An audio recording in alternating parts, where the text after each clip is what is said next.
I just love this song. Oh my God. Let's pray. Father, hello, good afternoon. Good afternoon. No, dog. I hope you are all fine. Yes, dog. Hey, it's like some people voice are, their voices are down.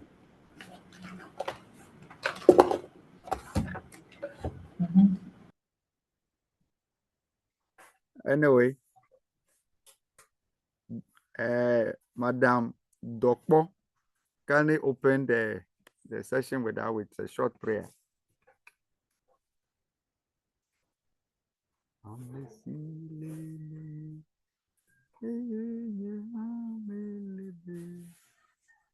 Hello? Hey, Sister Helen. Hello, dog.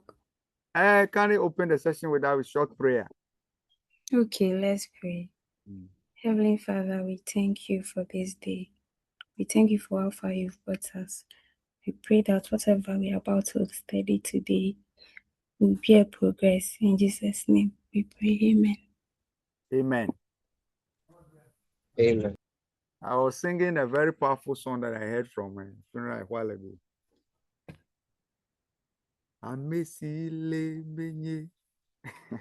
Very powerful song.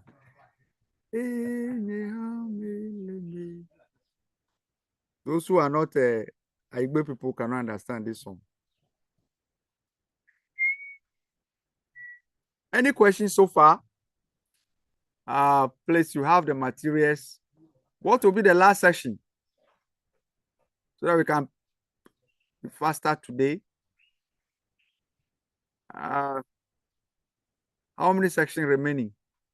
Hello, can you hear me? Yes, Doc. Yes, Doc, we can hear you. And I'm asking.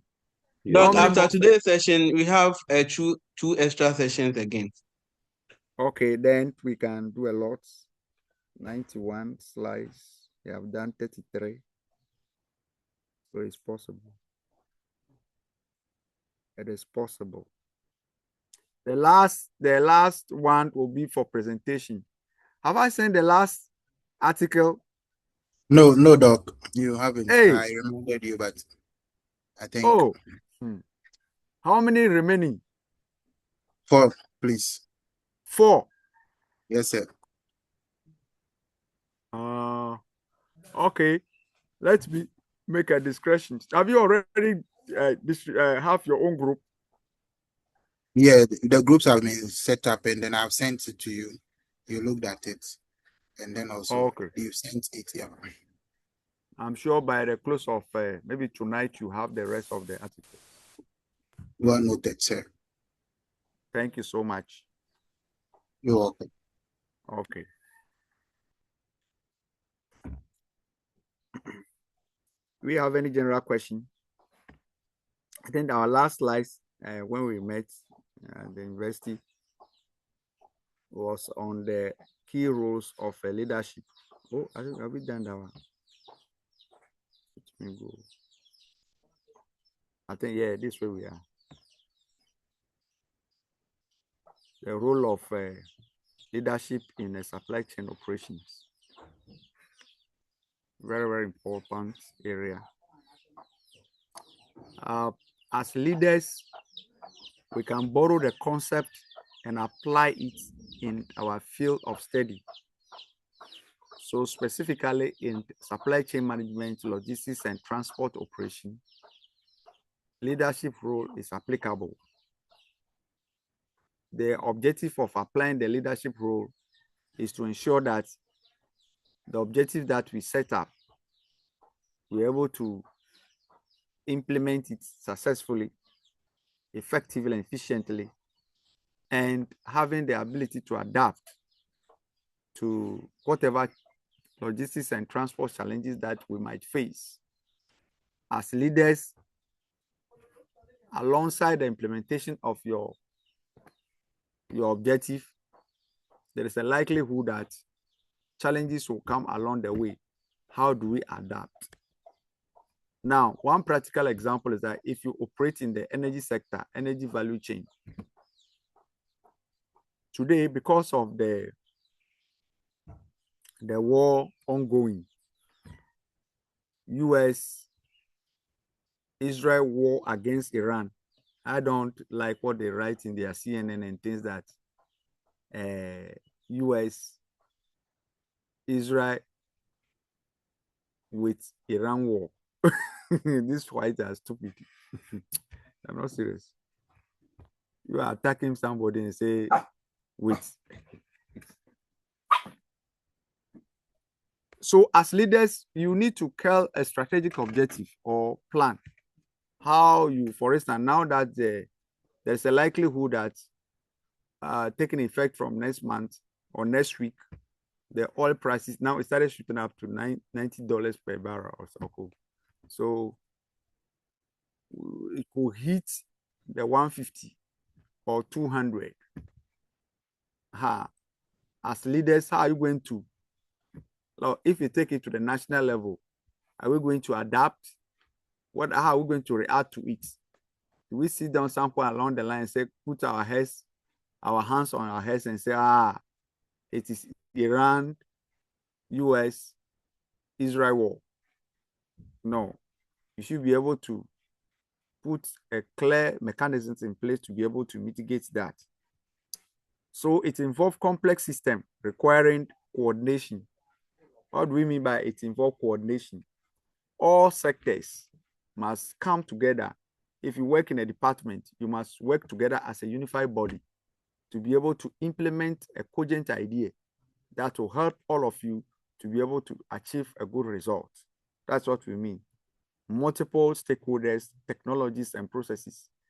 Not only coordination per se, but you should be able to deploy technology, ensuring that the processes and procedures are clear for everybody to be able to implement his or mandate or her mandate to achieve the result. Can you hear me? Yes. Okay.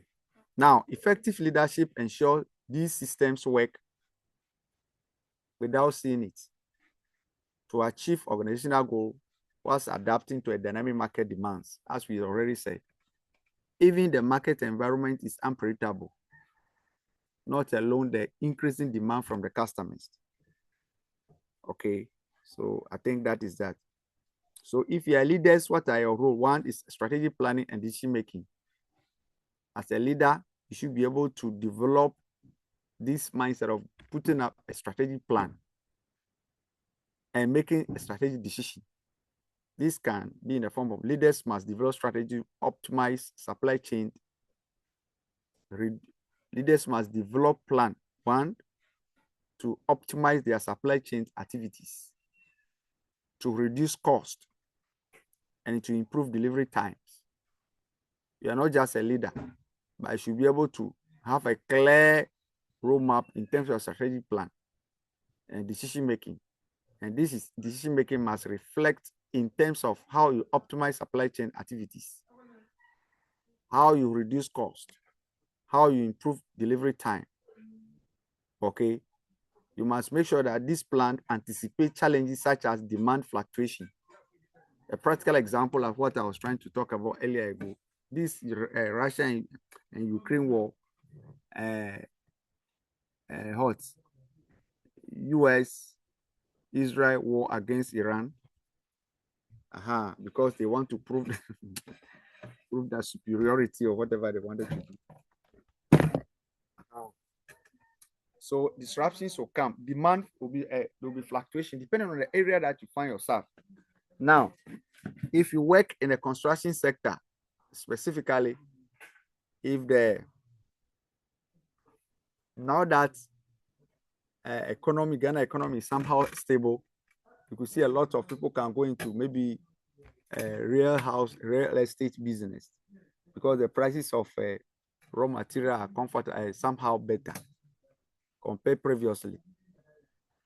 Now you could see that there is a high demand maybe of cement, of iron rod, and all those type of things. Now, seasonally, if we are getting to Xmas time, if you are dealing with fast-moving consumer good, Xmas time, a lot of people will be asking for. Now, if you work in the energy sector specifically, maybe you work with ECG or Greco, you could see that there is a specific time that lots of people consume power. So how do you navigate around it? You should be able to ensure that you put a proper mechanisms in place to be able to work alongside. Somebody saying that I'm having, please, there is echo in your speech. Has it been corrected? Hello? Hello, Doctor, sir. it's better now. We can hear you. Oh, so how come echo of where I'm sitting? Anyway, so the plan that you put in place should be able to manage demand when it comes to demand fluctuations,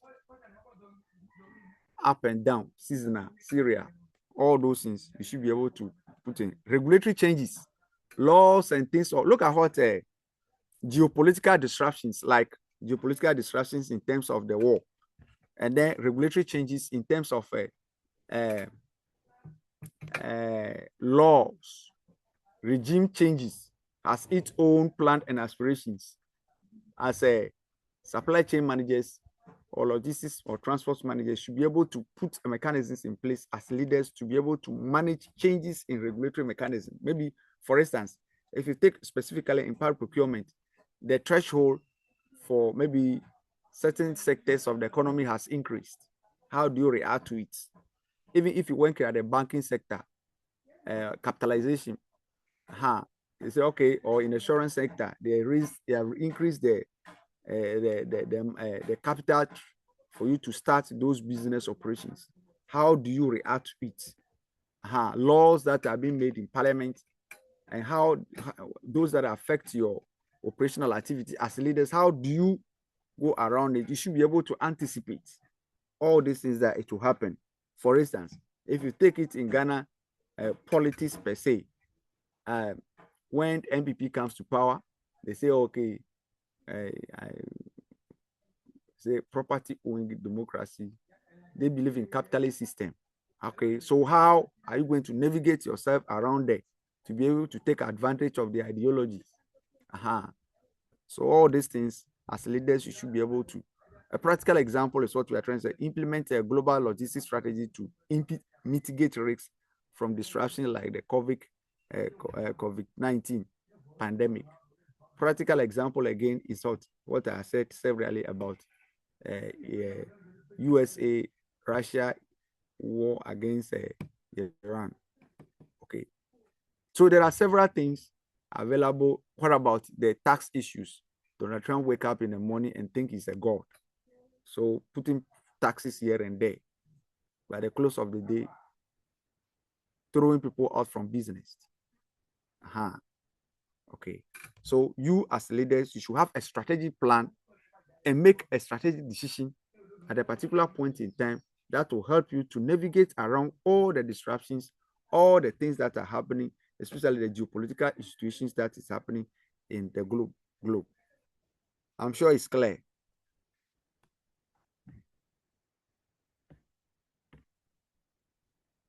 Hello? Hello, Doc. I'm sure it's clear. The second role of a leader is optimizing operation. How do I do that?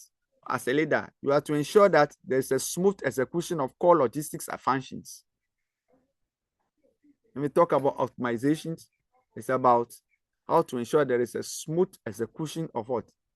Core logistics functions, such as warehousing, inventory management, and transportation. Okay? You have to use technology like what? How do I optimize the best way to optimize operation in your logistics system is to use technology. For instance, artificial intelligence, Internet of Things, and data analytics for real-time monitoring and decision making. Okay. So, for instance, you can use route optimization software to reduce fuel cost and delivery times. So you should be able to put these decisions making in place, take advantage of technology to be able to optimize your operational activities as leaders. Class rep, take notice of this particular slide. So it is a potential for exam. Okay, sir. The role of leaders in supply chain and logistics management. And I can put this advanced any 5 roles with example of leaders in logistics and transport management. You people set your own question. Oh, I've already said it. If the class rep, when we are winding up, you never said the question again. I know. I said you are to advance any 5 roles leaders play in logistics and transport management with practical example.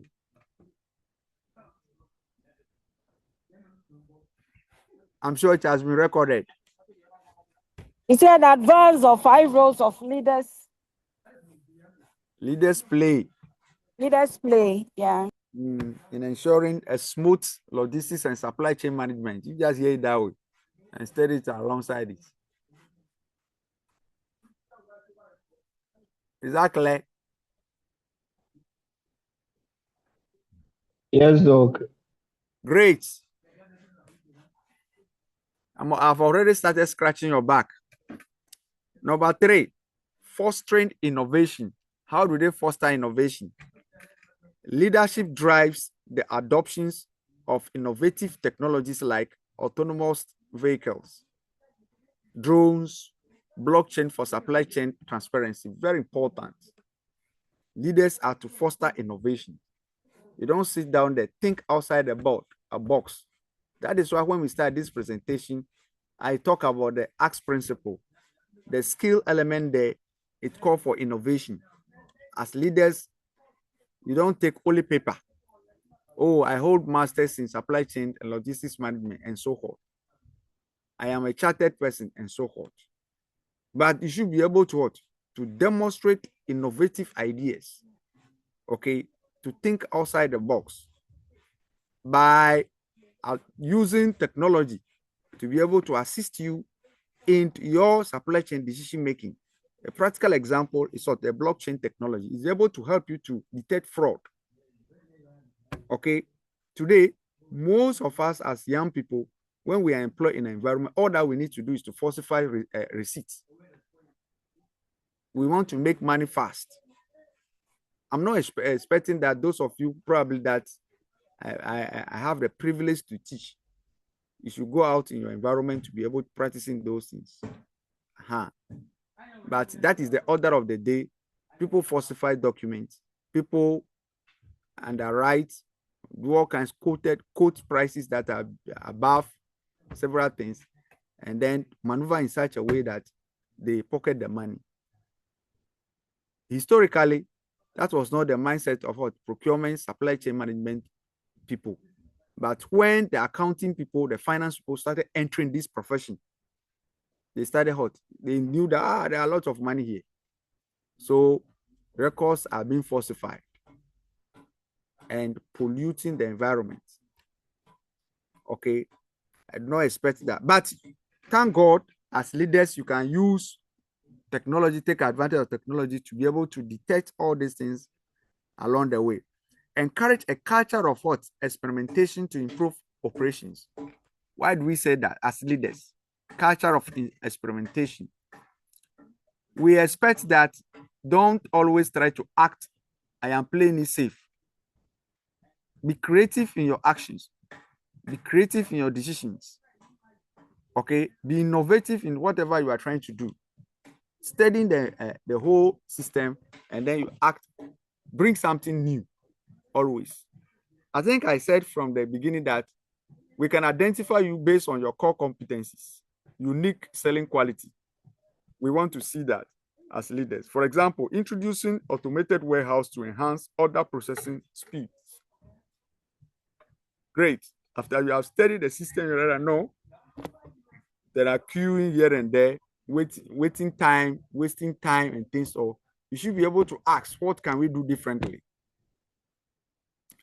For instance, I think this week, I was privileged to be invited to speak on the sustainable city planning in the Volta region for engineers. So I was trying to tackle something like, okay, how do we code all houses, all facilities in our various municipal or metropolitan or districts so that we can raise revenue? That is creativity. Okay, how do we code all that? Okay, we just want to raise revenue. How do we identify physical facilities? How do we bring? So as leaders, you should be able to do something unique that when you are no longer there, people can remember that, yes, when he was here, things were different. That's what we mean. Culture of experimentation to improve operations. Then, number 4, people management and development. This is a role for you as leaders. Effective leaders recruit, train, retain skilled professionals, ensuring alignment with the organizational goals. Okay, if you are a leader, you should do what we call successive development plan. Don't think that, don't always, okay, in our part of the world, what we believe is that when I'm working in an environment, quickly let me go and bring my family member if I'm about to retire to replace me, without the person probably having the rudiment of training, rudiment of skills and things all.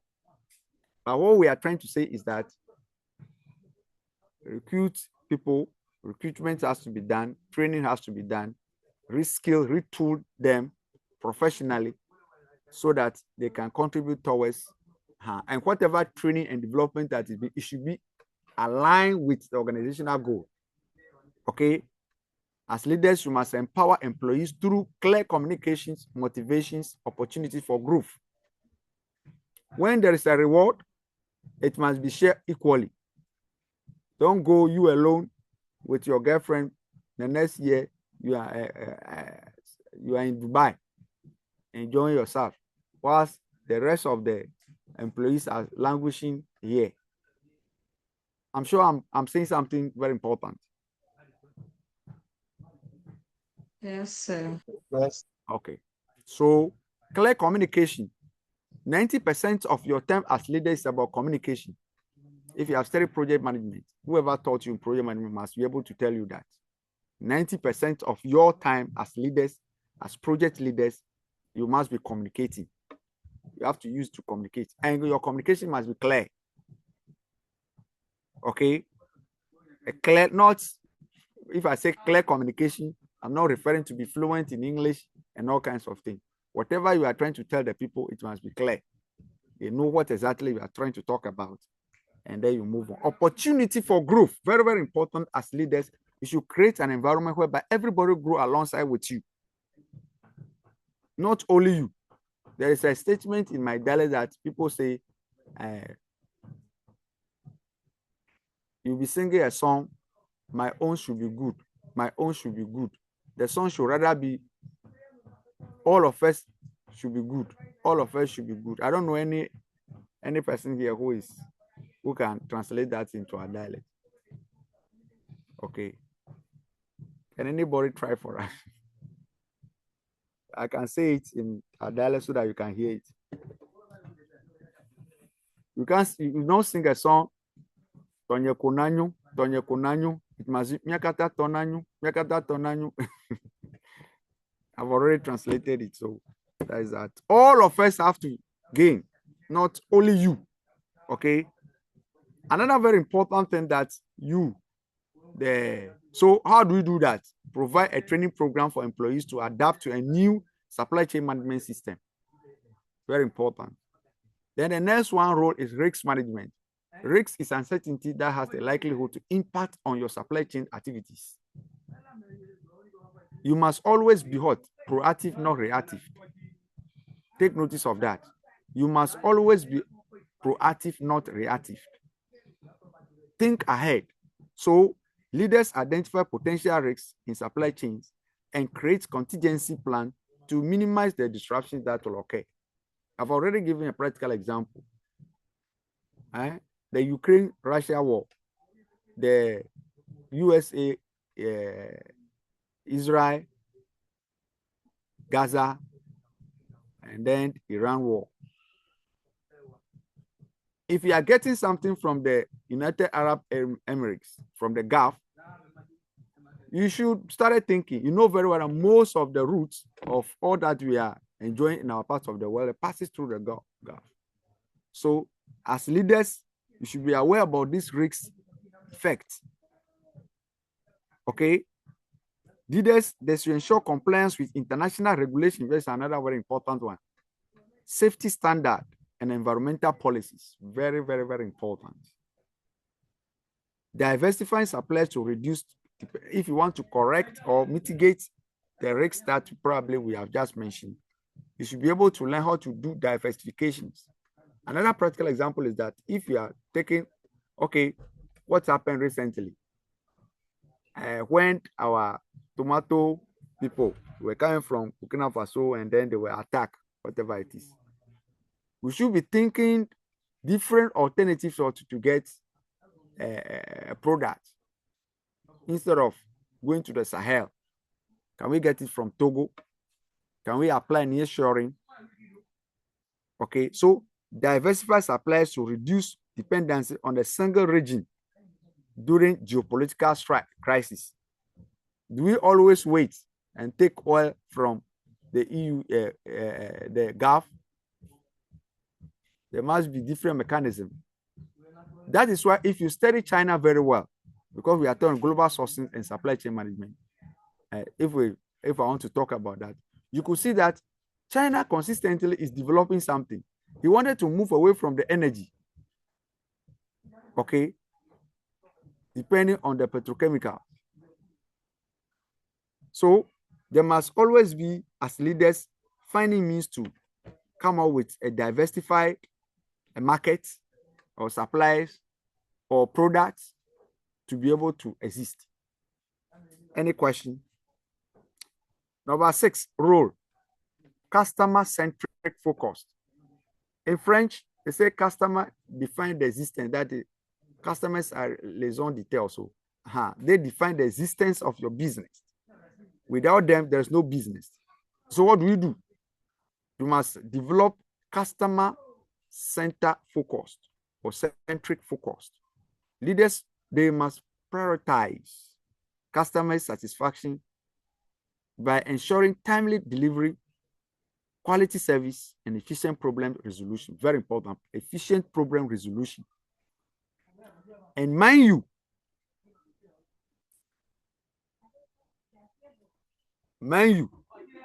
in both supply chain management and procurement system, there is one role that we say, whatever that is happening, it must be resolved in favor of who? Can somebody complete that statement? Exactly. In the company. Exactly. Oh, in the company, in favor of the company. In favor of the company, I disagree. In favor of the customer or the project. Okay? If you are resolving things in favor of the company, what it means is that, oh, as for you, if the company decided that you want to be not to change, then you are a big problem. So everything must be resolved in favor of the client.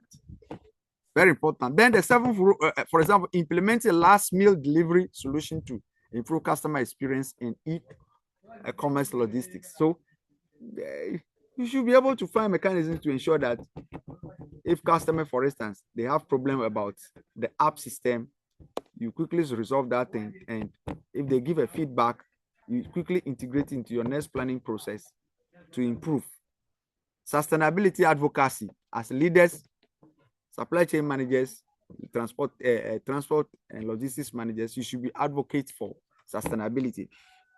For instance, you don't want you to probably maybe importing vehicles that are hot, emitting gases again. Now you must move to what? Electric vehicles. You should be advocate for that. Leaders drive green logistics practices to reduce environmental impact of transport operation. Initiatives include adopting alternative fuel, optimizing packaging, implementing circular supply chain economy or system. So transitioning to electric vehicle fleets for urban deliveries. I'm sure in exam you can do all. Then collaboration and stakeholders engagement. Leaders ought to facilitate coordination between suppliers, distributors, transport providers, and customers. How do they do this? They can build a partnership and negotiate contract to ensure smooth operation. Collaborating with local governments to create efficient logistics hubs in urban areas is very, very important. The next one, any question on that collaboration? Who have encountered can share a case study with us concerning about collaboration and stakeholders engagement, that they fail to act on that and it affects their entire value chain. Can anybody share any experience on that for us?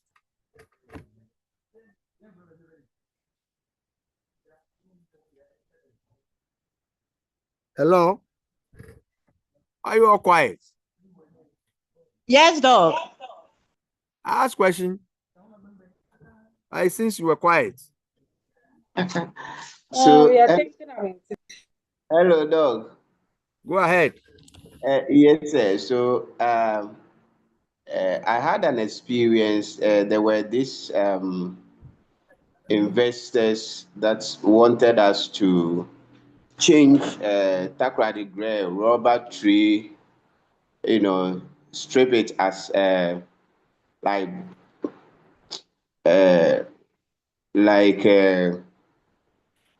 2x4 boards and that stuff to ship it to China.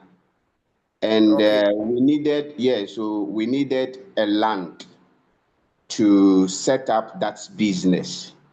And we engaged the stakeholders, especially the chief and the people, not knowing, there were two towns in the same place, not knowing they have different chiefs. And for us, when we were engaging the chiefs, we thought that we are engaging everybody, not knowing the other tribe were not part of it, which we were not aware of it. So we did everything to cut everything short. We did everything, and then the land was given to us. But the very day that we brought excavators and stuff to just, try to dig the place and make the place, good for us to set up the business. In the morning, we met a lot of people, youth with cutlass and a whole lot.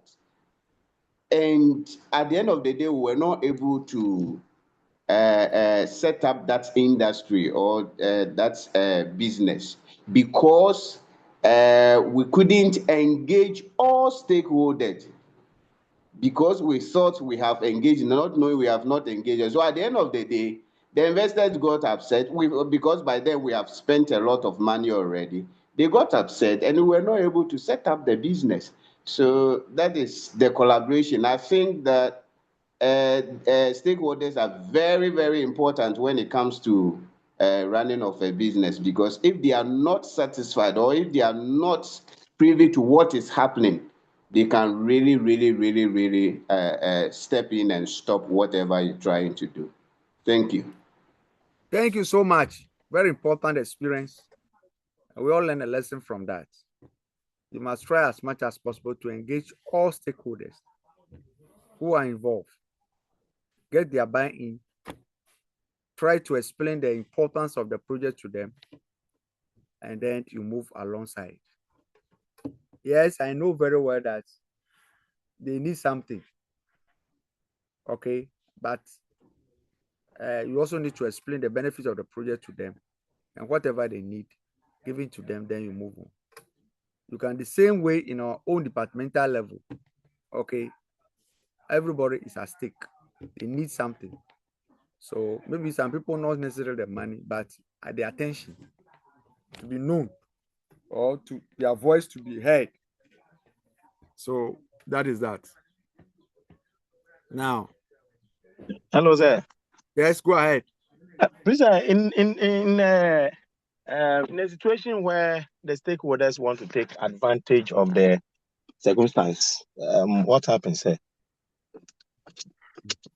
When stakeholders wanted to take advantage of the situation, meaning that yes, you have not explained or exhaust the importance of the project to them, the benefit that they'll gain.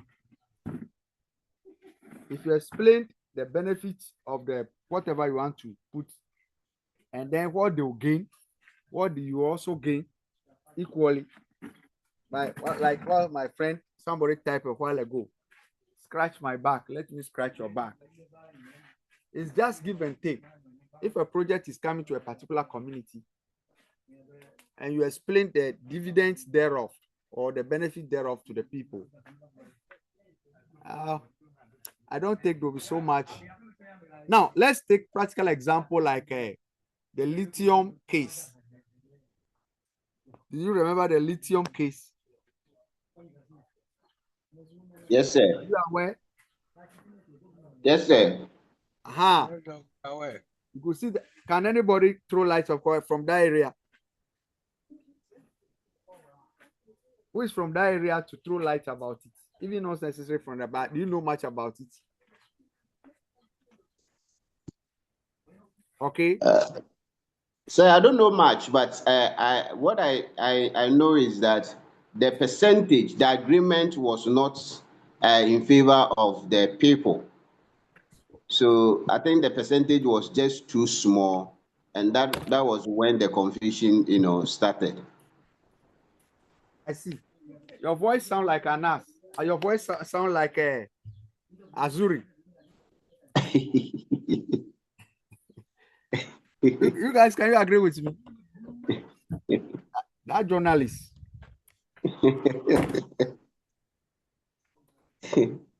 Your voice sound like you.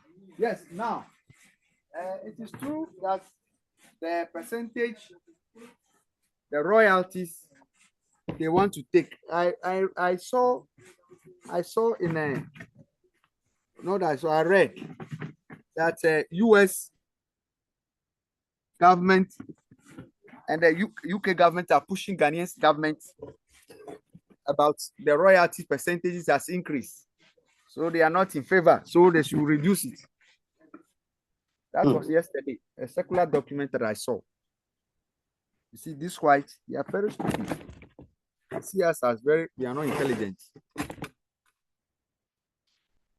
Now, instead of the royalties issue, why not we say we want to have a share? I don't know whether you are getting me. Yes, sir. Instead of pushing for royalty, why not you ask for share? That is a better position, sir. I don't understand this. That's why I say, you guys, please, I beg you. If you don't belong to any political, better go and pick a card or party card. Attend their meeting, make a decision. Because these stupid guys will be going around this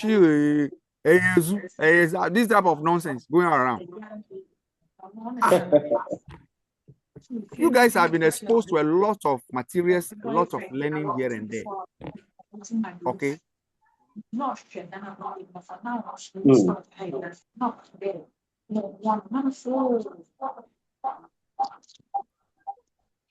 Somebody is giving us Madam Eunice. Madam Eunice, you are making noise. Okay, so instead of them to be asking for a share in whatever at stake, they're asking for royalty. Lazy mentality. You see, it's purely lazy. It doesn't show leadership. Several years since we had independence, 69 years now, we always hook on royalties. What do you mean by that? We should ask for shares. And that's all. Because I have the resources, this is my percentage for the share. Somebody hand is up. Caroline, can you help us in this? I wanted to ask, is it not that the people that are coming to, let's say the mining companies and all that, the proposition that they offer us, don't you think is what they come with, and with other clauses attached to it? That is what makes our governments unable to ask for the shares as you are suggesting, because in natural sense that is the best option to take. But probably because we don't have we have the natural resource, but we don't have the means to mine it, so it becomes quite difficult to take a stance, a hard stance, like, okay, this is what I want. Okay, this is what you want, but you don't have the means. So we have the means, so we are offering you this. Don't you think that's what really happens? Yes, it's what you have said is right. But look at it. Life is about give and take. 69 years since you had independence, you still keep on 50 years. That when we had 50 years, that's where we have to stop. We have to think and create a system whereby we can develop people. We can develop a system as a core value to be added to whatever mining activity will happen in our country. Okay. Now, number 2. If somebody bring you a deal, the question is that you were having something, that is why the person is bringing the deal. It doesn't mean that you are not having anything. So if it is our mining, our gold, our lithium, our manganese, our whatever it is you want to take, I am telling you that you are coming with this. This is, let's value the whole thing. Then whatever you pay me as a royalty, we convert it and sit down and say, no, I want to gain a share. Okay. I want to tell you, government upon government don't push what we are discussing. They don't think about share. They think about immediate money that they'll make and take along. Okay. I agree with you perfectly what you said, but the alternative of what do we, I mean, like what somebody also saying here, Vera is saying that they know power, but it's just selfishness, posterity will judge them. Okay, so until people start waking up and pushing this agenda, as at this point in time, can you imagine that Ashanti Hini also just depend on what? Royalties. How can you, at this stage, with all the knowledge he had, how can he be going that way? Tell the people I need a share. Then, if it is their company you own, let's take it 50% share or 20% share. When the profit they declare, they send your money to you. Then we all move on. But dropping royalty to account, it doesn't sound well. Anyway, is anybody have something different about this? Yes. Hello. Hello, sir. We are here. Okay. Okay. If they lack technical know-how, what is preventing you of developing that technical know-how? I don't understand it too. There's nothing. Do you agree with me? In your company, you realize that there is a particular area that you do not have the distinctive core competencies. What do? You look for your employees and train them in that area. so that they can quickly. I mean, we can quickly solve that problem quickly. Immediately, you may not get the result, but set your time as leaders 2, 3, 4 years, depending on the technicality of the thing. Send people, spend money on them, and train them. If you sit down and calculate the amount you are paying the expatriates on that to be doing it for in the form of subletting it to them to do it for you. If you look at that money compared to the money you spend on individual who will stay for long time, for a long time, it's much more value for money than, I don't know whether what I'm trying to say, whether you guys are getting me. So we are getting you, Pam. We as leaders, yes, sir. Yes, sir, we are getting you, yes, because I think the problem has to do with human resource and also the larger aspect of the future, because you see, who are we going to train? We take people to Cuba and the rest, train them to become doctors and the rest. So why can't we also train people in terms of other areas? So I'm sure, just as you said, it's about individual and it's not about the country. Because if it's about the country, then we need to spend money to be able to train people so that we will develop. Because most of the countries that have developed, they send people to other countries to train them and they come back to help the country. So I agree with you, sir. Great. You see, if you see China today, before Mavis Osetsu comes in, you see, if you see what China did, China decided that, okay, if in the community, maybe in your village somewhere, a young guy or a young woman or girl, very intelligent, want to explore certain areas, they quickly look for international university elsewhere in US. The community pull resources together and send this fellow, go there, go and study the thing. The rule is that when you are coming, all that you have studied, put it in a pen drive. Don't carry anything from there, only your jacket, what you wear, and your pen drive. Come to our country back. That's what they did. So whatever they learn in US, they just carry it on their pen drive. Come back. They see the community, they'll ask you, what you went there, what did you study? You tell, okay, this is what we have studied. Now, the community chief will now write to the next local government. This is idea that this son brought. Can we be any, would there be any way he can do a presentation with all of you? They say, oh yeah, come and do the presentation. Then they will do the presentation. What I'm telling you is a reality that I saw with my eye when I was doing my first master's in Malaysia. You see, then the young guy will come and present it well. The people, they all see. Then the next local government will sponsor. Look, go and try to the bank, please sponsor this idea. Before you realize, system, business, system, things started expanding. That is the way it is. But in Ghana here, the politicians are this shaving the thing. I will say to you, please come in. Yes, Doc. Doc, for me, I think I would say two things. We don't have a plan, and then we don't have a vision.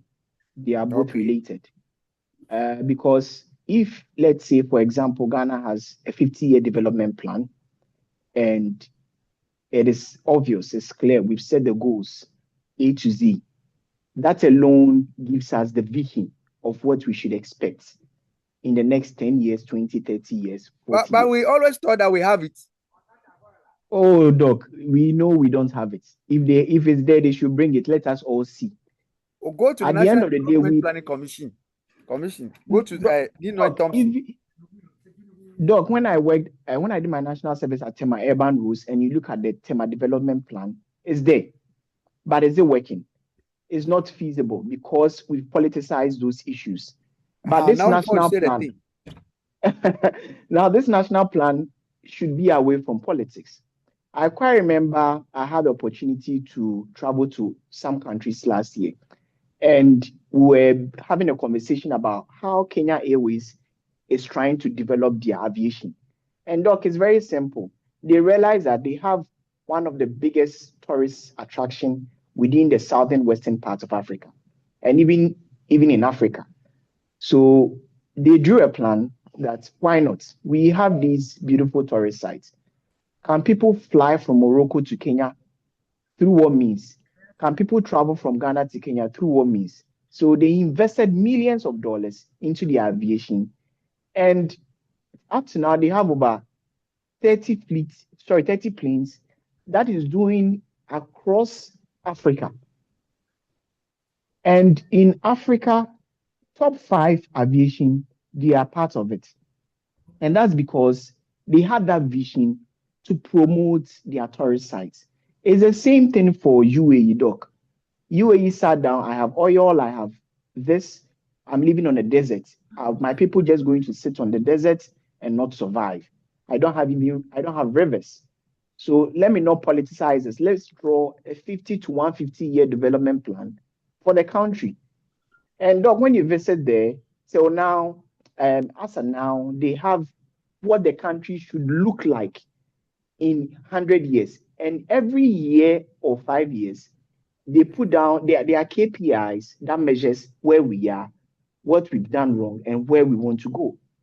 But here, our problem is politicizing every bit of everything. And that's because we've not made things clear and it starts from scratch. So if we have a very solid national developmental plan, maybe 50 to 100 years or up to even 50 years, and that is even being taught in our institutions, which includes companies, public schools, and all that, people's mind will start tuning to it. And it will change how we see things and it will create a different vision for even those who are young. Great. Having national development plan, they always deceive us that they have it, but they politicize everything. For instance, like the way you were saying that Kenya have decided to delve into the aviation industry. For instance, West Africa alone can decide that we want to go into a railway linking the whole of the 16 West Africa countries, linking them with railway. Do you know the implication of that? A railway from Accra to where? To Togo. A railway from Togo, fast railway, not from Togo to Benin, from Benin to Nigeria. Then from Ghana to Cote d'Ivoire. Cote d'Ivoire, you share all this in all like Sierra Leone, Senegal, all along Burkina Faso, train system linking us.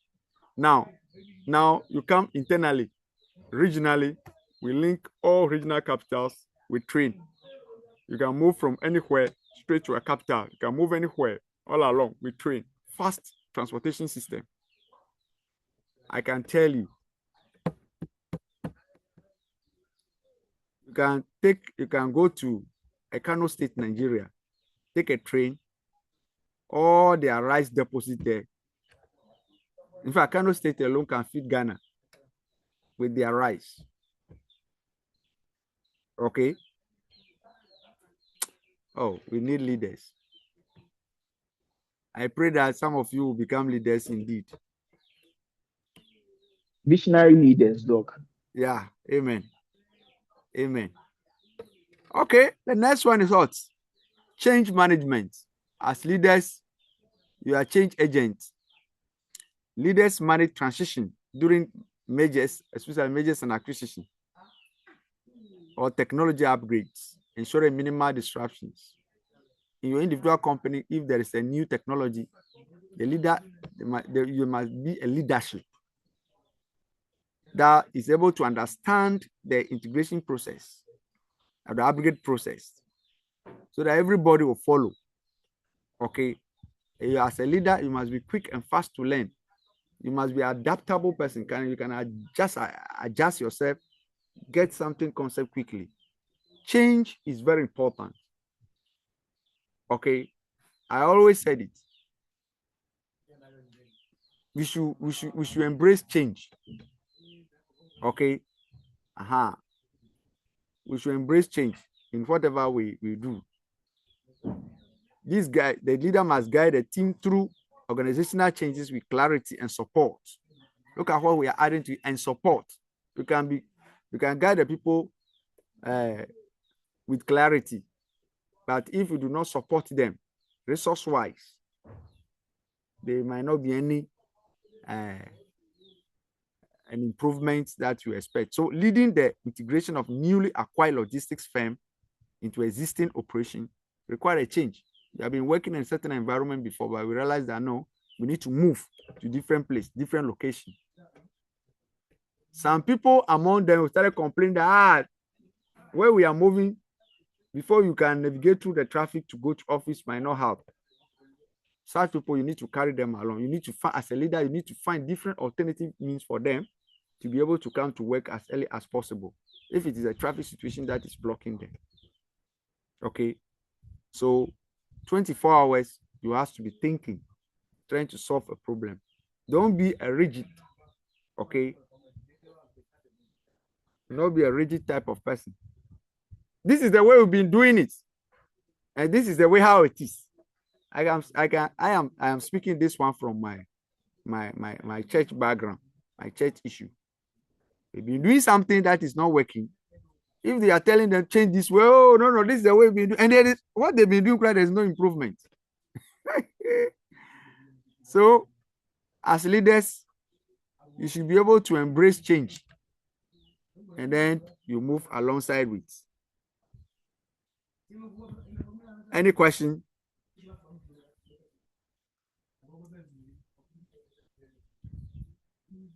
The last tools are hot.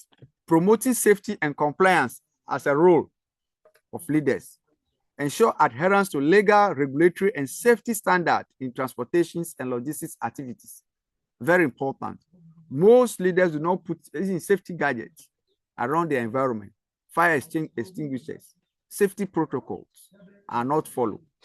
Okay, you should be able to provide those things, because I can tell you, if you don't provide those things, especially safety standard and taste law, if you are a drug manufacturing company, you must make sure that you follow the regulatory mechanism, Food and Drugs Board.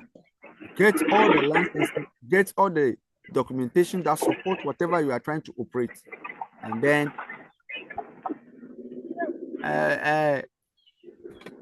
somebody giving us that's Mr. Poku also. Mr. Opoku Lawrence also. Okay, so it's very important that we promote safety, follow the rules and regulations, the legal. In fact, if something happened and there's a lawsuit against you, the payment thereof is quite apart from maybe legal fine you can pay. The image wise, you can't pay for it. So as much as possible, as leaders, must make sure that you are intact. Follow the processes, follow the rules, follow the regulations, and then leaders must promote safety first culture to protect employees and assets. Very, very important. Regular safety drill for drivers and warehouse staff should be a culture in the organization. Any question? Any question?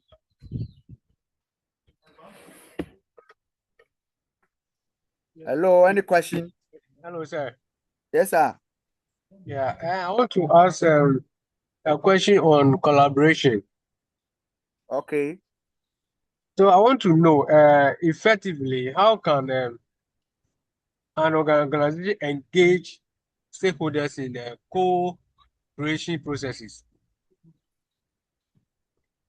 How do they engage How them? can an organization effectively engage stakeholders in co-creation processing to drive or to move or to improve or to grow? Okay. Yes. Now one thing is that first thing that you have to do is that it require communication, feedback, accepting inputs. Okay. Inputs is very important.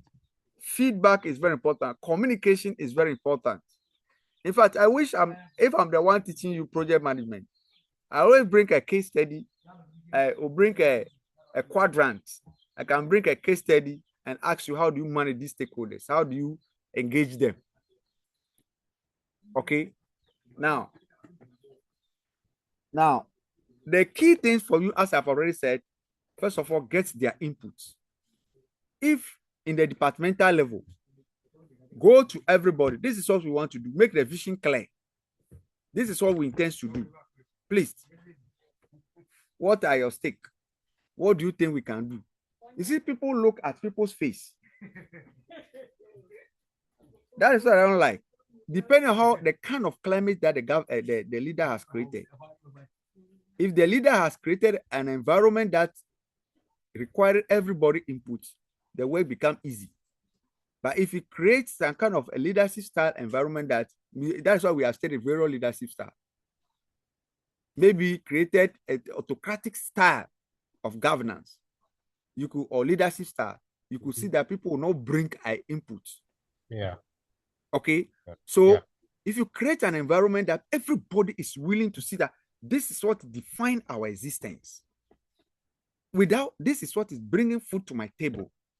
That is why most international global organizations, which are top class, having top class leaders, what they want now is that you as employee, from now onwards, we don't pay you salary. You own a share in the company. Can you imagine that? If you own a share in the company going down, you know that you are in big problem. Employees owning shares in a global company or a company. So just imagine how they are going to behave. You'll see that this defines my life. And they'll be able to do it well. They shouldn't, employees supposed not to borrow buying Juma. Am I right? I'm not that good in your tree, so. Oh, you are right. You are right. It's a government job. Yeah, right. So it's a government job. Ooh, how can you think this way? Can't you even think that it is my country's work? Okay, that mindset that it is for all of us. It is for we have to be.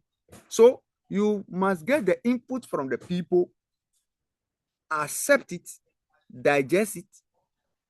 If you do not want to take it, why you decided not to take it, it must be explained to them. I hope it's clear. Why you are not taking it? Those that you are taking, this is a reason why we are taking this one. And this, we think this way it will go. Okay. You carry everybody along. Take their feedback. Communicate to them clearly. Give a vision. Motivate them. And I can tell you, you can effectively collaborate with them and engage them successfully. That is why if you say build partnership relation. In fact, that is why in supply chain management we call something collaborative replenishment. Okay, work with them. That is why in supply chain management today we are no longer thinking about adversarial thinking. We are thinking about what? Collaboration. Partnership. Okay, if you build this concept, I can tell you, you can work together as a team. You no longer believe in the world now. That I can tell you, capitalist system is getting somewhere that is being weakened as a result of the supply chain dynamic issues. Okay, we work together, we share risks, we share profits, and we move on. Is that clear?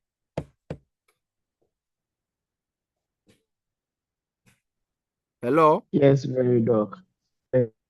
Any more question? This one is a clear exam question.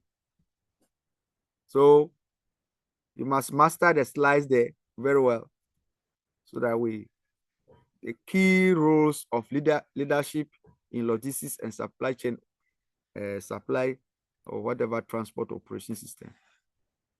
There are about 10 points. You should be able to develop them effectively in your exam. Okay. Now, we want to talk about something else. Challenges leaders face in logistics and transport system. Before we do that, can anybody tell me any challenge that he or she faced when he was trying to implement a decision in his organization? Very important. Is the floor open? Yes. Hello, Doc. I've seen hands up. Everybody talk today. If you don't talk, I'm marking. I'm putting marks down. Hello, Doc. Yes.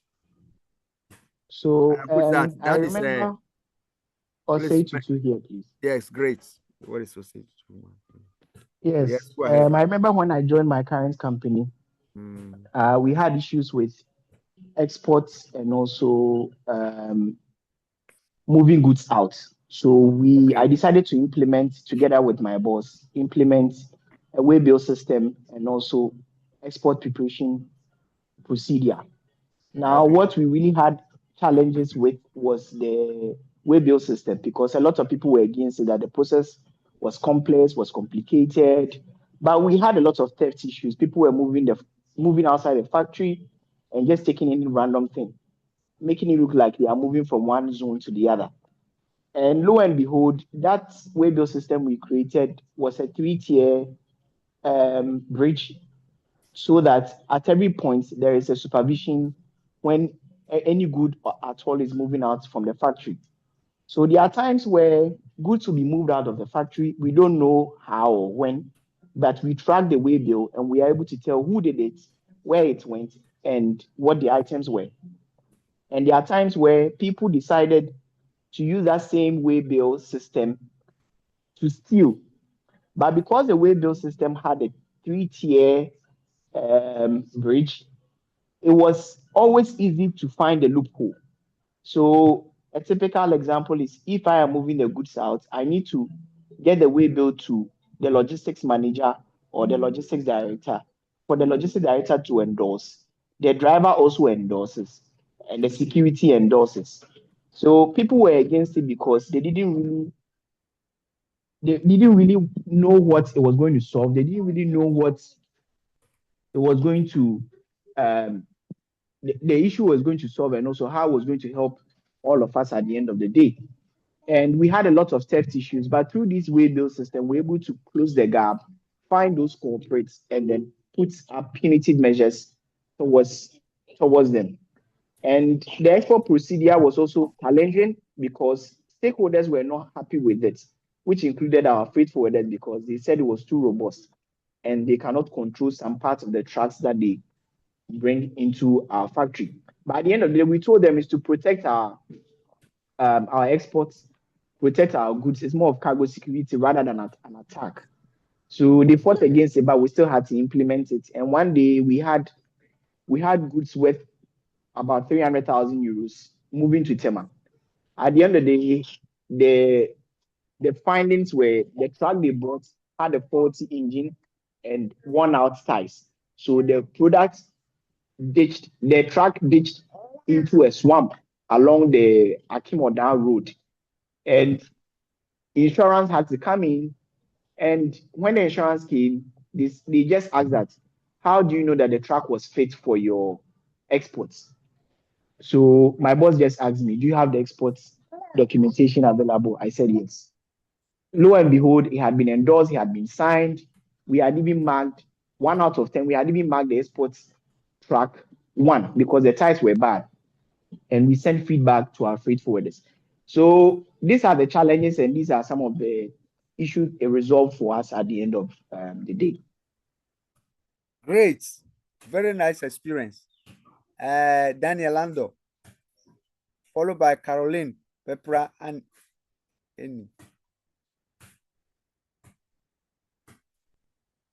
Daniel Lando, it's your turn.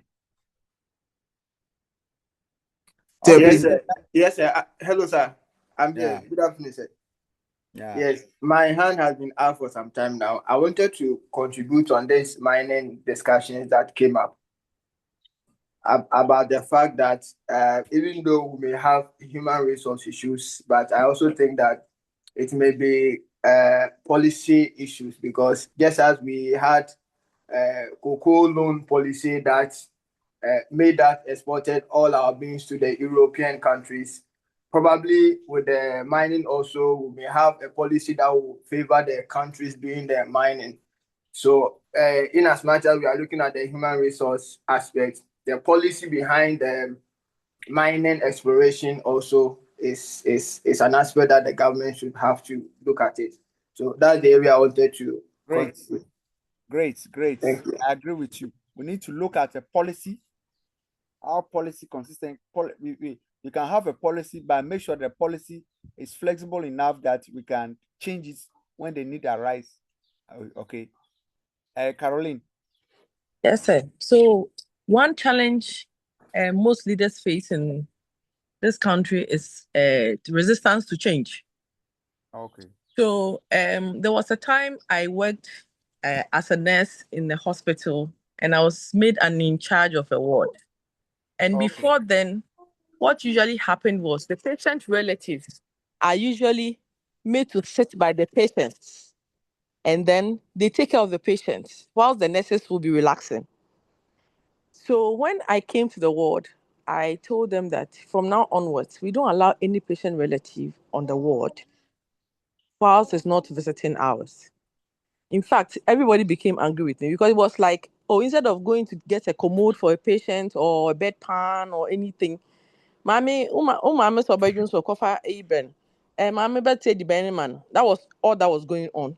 And even the medications you are supposed to serve them and ensure that the patient is taking it, will give to the relatives that feduru man. Those kind of things were the things we were encountering on the ward until we initiated that, okay, these are the things we are supposed to do as nurses. So let's not allow any patient relative to stay there. And over time, they fought it. But after a while, they got to understand what benefit it was for us. Because there was a time where a relative was giving some concoction to the patient without our knowledge. And until somebody saw it and prompted us that, "Mama, no, the dream will be that kind of thing." So these are some of the things you face as a leader: resistance to change. Yes. Okay, great. It was a very nice thing to do, but the implementation process was, I have a problem with it. How you were implementing it, the change you want to implement, you do what we call push strategy. Push strategy. It should have been pull. You see, that's why we said, first of all, you must engage them. You engage them. You have to first of all call them. Make it known to the people that it is not professional that you bring a patient at the hospital and then you are beside the person now. So we are making it known to you that that is not how it's supposed to be. Now you must go further. Listen to this one. Provide a place. They were told, though. They were told, the relatives were told everything before the nurses too were also. We had a meeting first, and then the patient relatives too were informed. It wasn't something that we didn't inform them.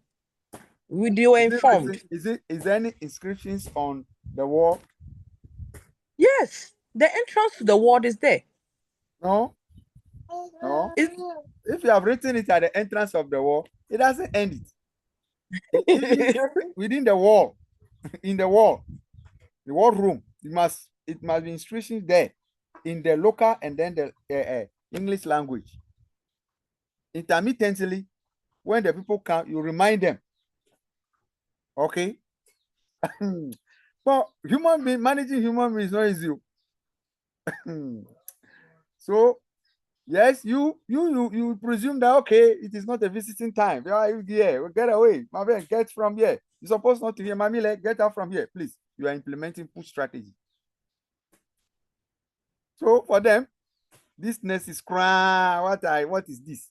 Then they started seeing you unprofessional, whilst they were at fault. Sir, please, point of correction. That was not how it was done. Okay. This is a short discussion, so I can't take a long time on the line. That's why I had to say. But that is not how And nurses in Ghana, they are not rude. They are not mean. It's like there's a perception about nurses here in Ghana. That is not it. But you see, we've done Aaron, something. some are Yes. rude. Aaron, please, some are rude. Me, frankly speaking. Let me Take your time. You'll be let me- patient. Let me get this one done with, and we'll deal with that one later. But what Okay. it is sometimes, just as you said, say, there are some situations, there are situational kind of ways you deal with issues.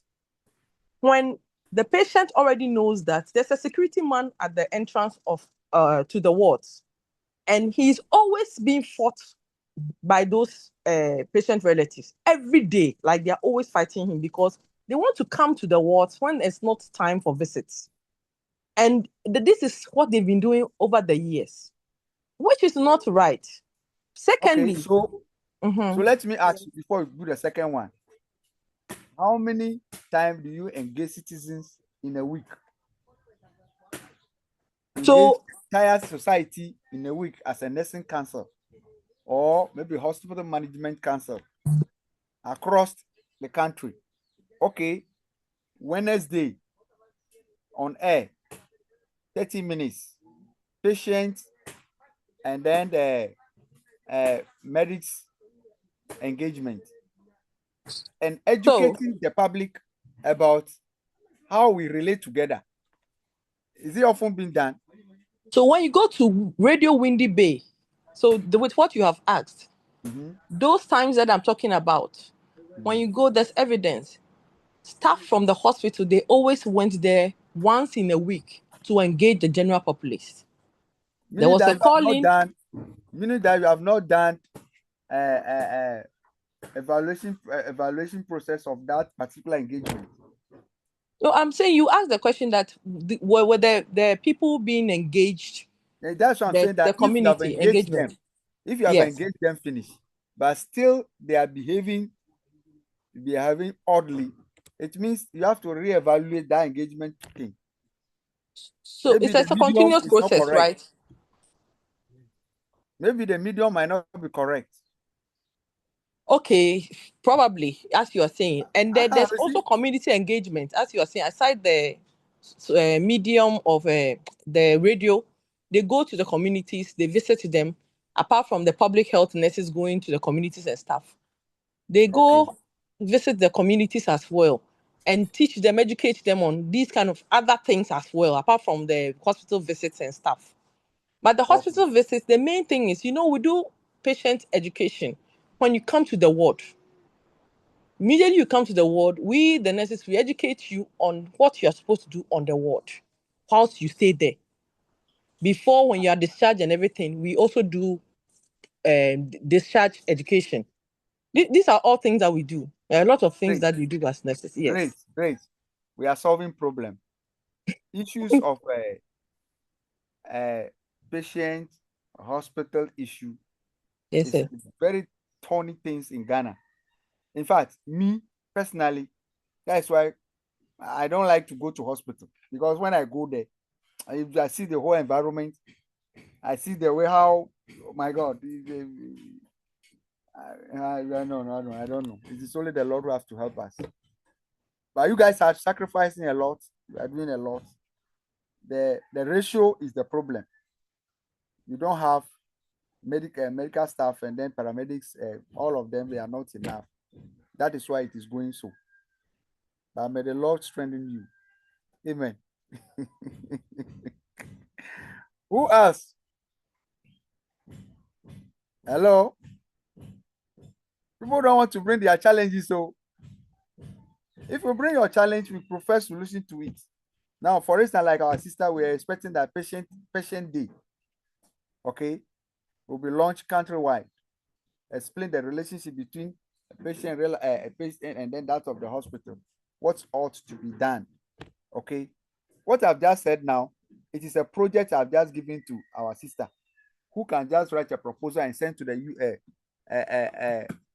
and look for sponsors. He's a serious business guy, going around, a lady going around. Or sister, who spoke? Is this Sister Caroline? Yes, I did. I'm not practicing again. I've stopped practicing. Hey, why? Why? Oh. Sorry, You are why? the one of the contributors to her shortage. So no, sir. So you see, immediately I started talking. There's this perception that No, it's there's no perception. it's a misconception that a lot of people have about nurses. No. No, sir. Let me say something here. One, nurses are underpaid. When they So go on you pension, left because of payment. no. I have switched careers. I have So you were done a career switch. because your profession. You maltreat Wait, patient because Sister Caroline. We are not on you. I have done anesthesia. I practice as a nurse anesthetist. I have worked for 15 Sister years. Caroline, we are not on you. I'm no more practicing for years now. But what I'm Uh-huh. saying is I'm speaking for my colleagues and what they go through. When a nurse goes on pension, the nurse is the least paid amongst most of the civil servants here in Ghana. A nurse works for 20 to 25 years. She goes on pension and she's given like 25,000 Ghana cedis as her take home. 25,000 Ghana cedis can't even buy you a piece of land here in Accra. So how do you continue practicing as a nurse? Some nurses have slip disc. They can't get up. Their healthcare, there's no healthcare insurance for them. They can't even take care of themselves when they're on pension. We cannot continue like that. Then people get up and they're insulting nurses. They call nurses all manner of names in the country. It's sad. But listen, the frustration in the job, nobody has an idea of it. So me, for instance, I decided to quit because I wanted to have children. One, because I had to stop practicing to be able to have children and all that, to start a family. So I switched careers. But I speak for my colleague nurses. I think they are going through too much that anybody can explain. They themselves, they can't even explain to anybody. Say, you are politicians, I know. So please, maybe your voice will go far. So please help us. I'll help you. I always advocate for people who have studied these type of professions. If you come and study a course like supply chain management, transport and logistics, these type of things, please, the kind of the opportunity that is open to you globally. Sister Caroline? Hey. Yes, sir. Say I'm here. I'm listening. Big time opportunity for you. Look, you can work in a World Health Organization, you can work World Food Program, you can work, in fact, big time, especially if you are a nurse and you come and study something like procurement, supply chain management, transport, those type of things. If you study those things, a huge opportunity that you cannot think about. But I like your aspirations and difficulties that you tell us. It shows that there are lots of challenges in that sector, which we need to advocate for. And I pray that, we see some of you here, some of you will become ministers. I remember that was about 2 years ago when Dr. Amakuhini, the Ashanti Regional Minister, current one, was in my class like this. At Accra Business School. I was teaching him and he was there. We were saying a lot of things. Today, he's in the position of what? Trying to make a decision. The same thing, likewise, that of a cowboy was once in my classroom when he was a minister and all those things. So, yes, I carry it also. There are a lot of people that probably we can handle, and those people, we can talk to them and see what will happen. And I know the Lord will help us. It's not easy. Who else? Who else? People don't want to bring their challenges. Yes, Jude. Jude. Judy or Jude. There's a hands up. Doc, it's Judy. Okay, Judy. Yes. So, Doc, I share in the sentiments of the first speaker concerning the way bill. So, I also work in an e-commerce and logistics company, and we also had to introduce the waybill system and with an extra security feature for all our packages that go out. So it was a little banter. No, don't do it. We want to do it. It will be costly. It will increase our financial stance and everything. So at the long run, we had to bypass the local team here and then pitch our idea to the central team that we've been experiencing too much losses in the warehouse. Team members conniving with the security, the local security, to take packages out. So the waybill system will aid in or bring an additional feature to ensure that all these things are kept. So the central team made us test the system and for like 3 or 4 months, I think, and then the losses occurring in the warehouse reduced drastically, and now we are in full force of it. Yeah, so that is what I have to say. Great. A problem identified, solution preferred to it, and then improvement is coming. That's nice. That's a nice. Ivy, Benson.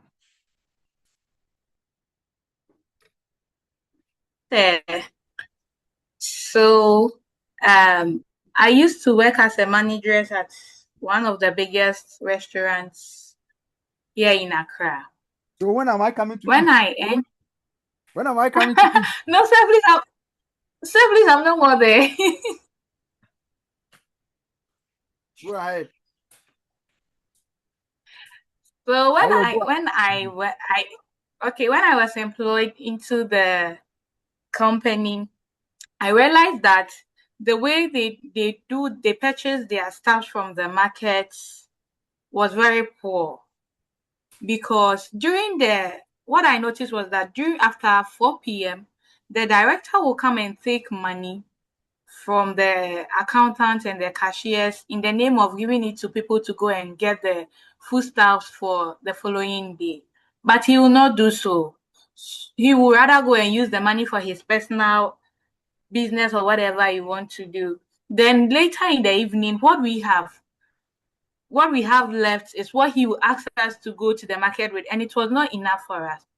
So when I noticed this for like a month, what I did was, before 4 p.m., I would rather go to the cashiers, then take half of the money of the sale that they've made, then I'll hide it somewhere. So when he comes, he will just come and see a little amount of money there. Then I'll intentionally ask one of the accounts or their cashiers to get up, so that when he comes around, they'll be like, he is having the money and he's not around.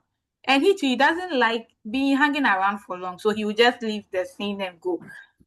So I realized that what I was doing was helping, because we were able to go to the market even in the evening before like the morning. So cooking and service was very fast and effective for us, until he got to find out. Then a misunderstanding happened between us. So I just had to move off. And when I moved, I learned the place collapsed because of his taking of the money and stuff from the staffs and the business, which made it collapse. Oh, I see. That's you want to bring so such people. It's everywhere. A lot of people, you have a clear mindset to turn their business around, but they are not a serious people. So you should learn a lesson from there and then put up your own restaurant.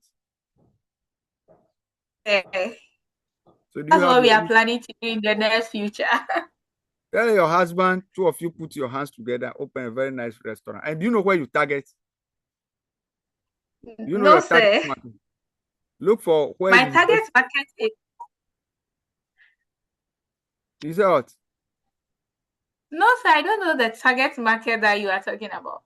Go to the university community. Okay, sir. Big time. Most people do not know. Go to anywhere public university is cited. Start something on a small scale. I can tell you within a few years, you are big time. All right, sir. Thank you. Okay, great. Theophilus.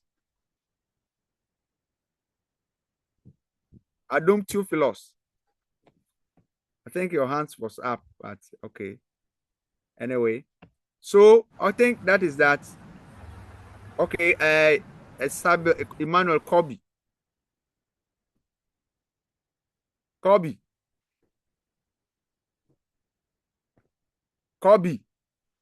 Sabil Emmanuel Kobe. Oh, okay. Now, challenges leaders face in logistics and transport management. One is globalization. Today, where you are exposed to a lot of things.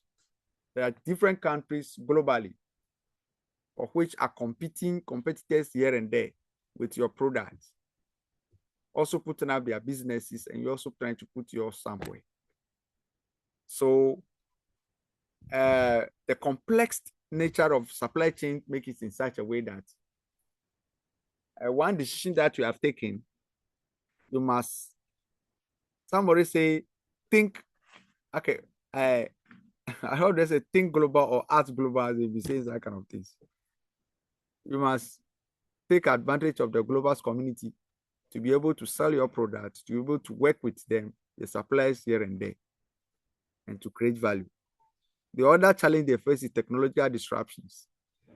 In fact, today when you wake up in the morning, have an app, technology emerging, within 2 weeks, that technology become obsolete. So staying updated with rapidly evolving technology is a challenge for most people, most businesses within the supply chain logistics system. Sustainability goals. Today, government is enacting a law, civil society are on for you to ensure that you balance your business mindset of profits with environmental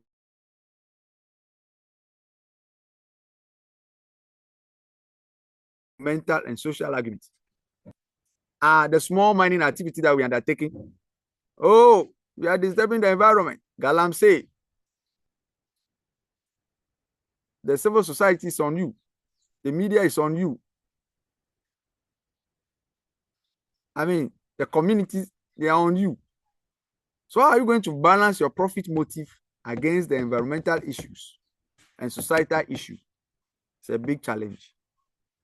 Market volatility, you cannot predict. Like adapting to changing customer demands and economic conditions can be very difficult for leaders in a global space.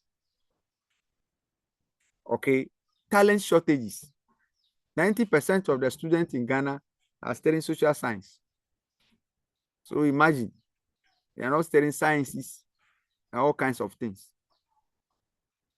If anybody specializes in any of those things, before you realize a global company that can pay very well will take the person away. Example like Caroline. Example like Sister Caroline. Very good advocate, very good nurse. Love the profession, but looking at the whole thing, addressing the gap in the skilled logistics profession is also a difficult thing. Okay.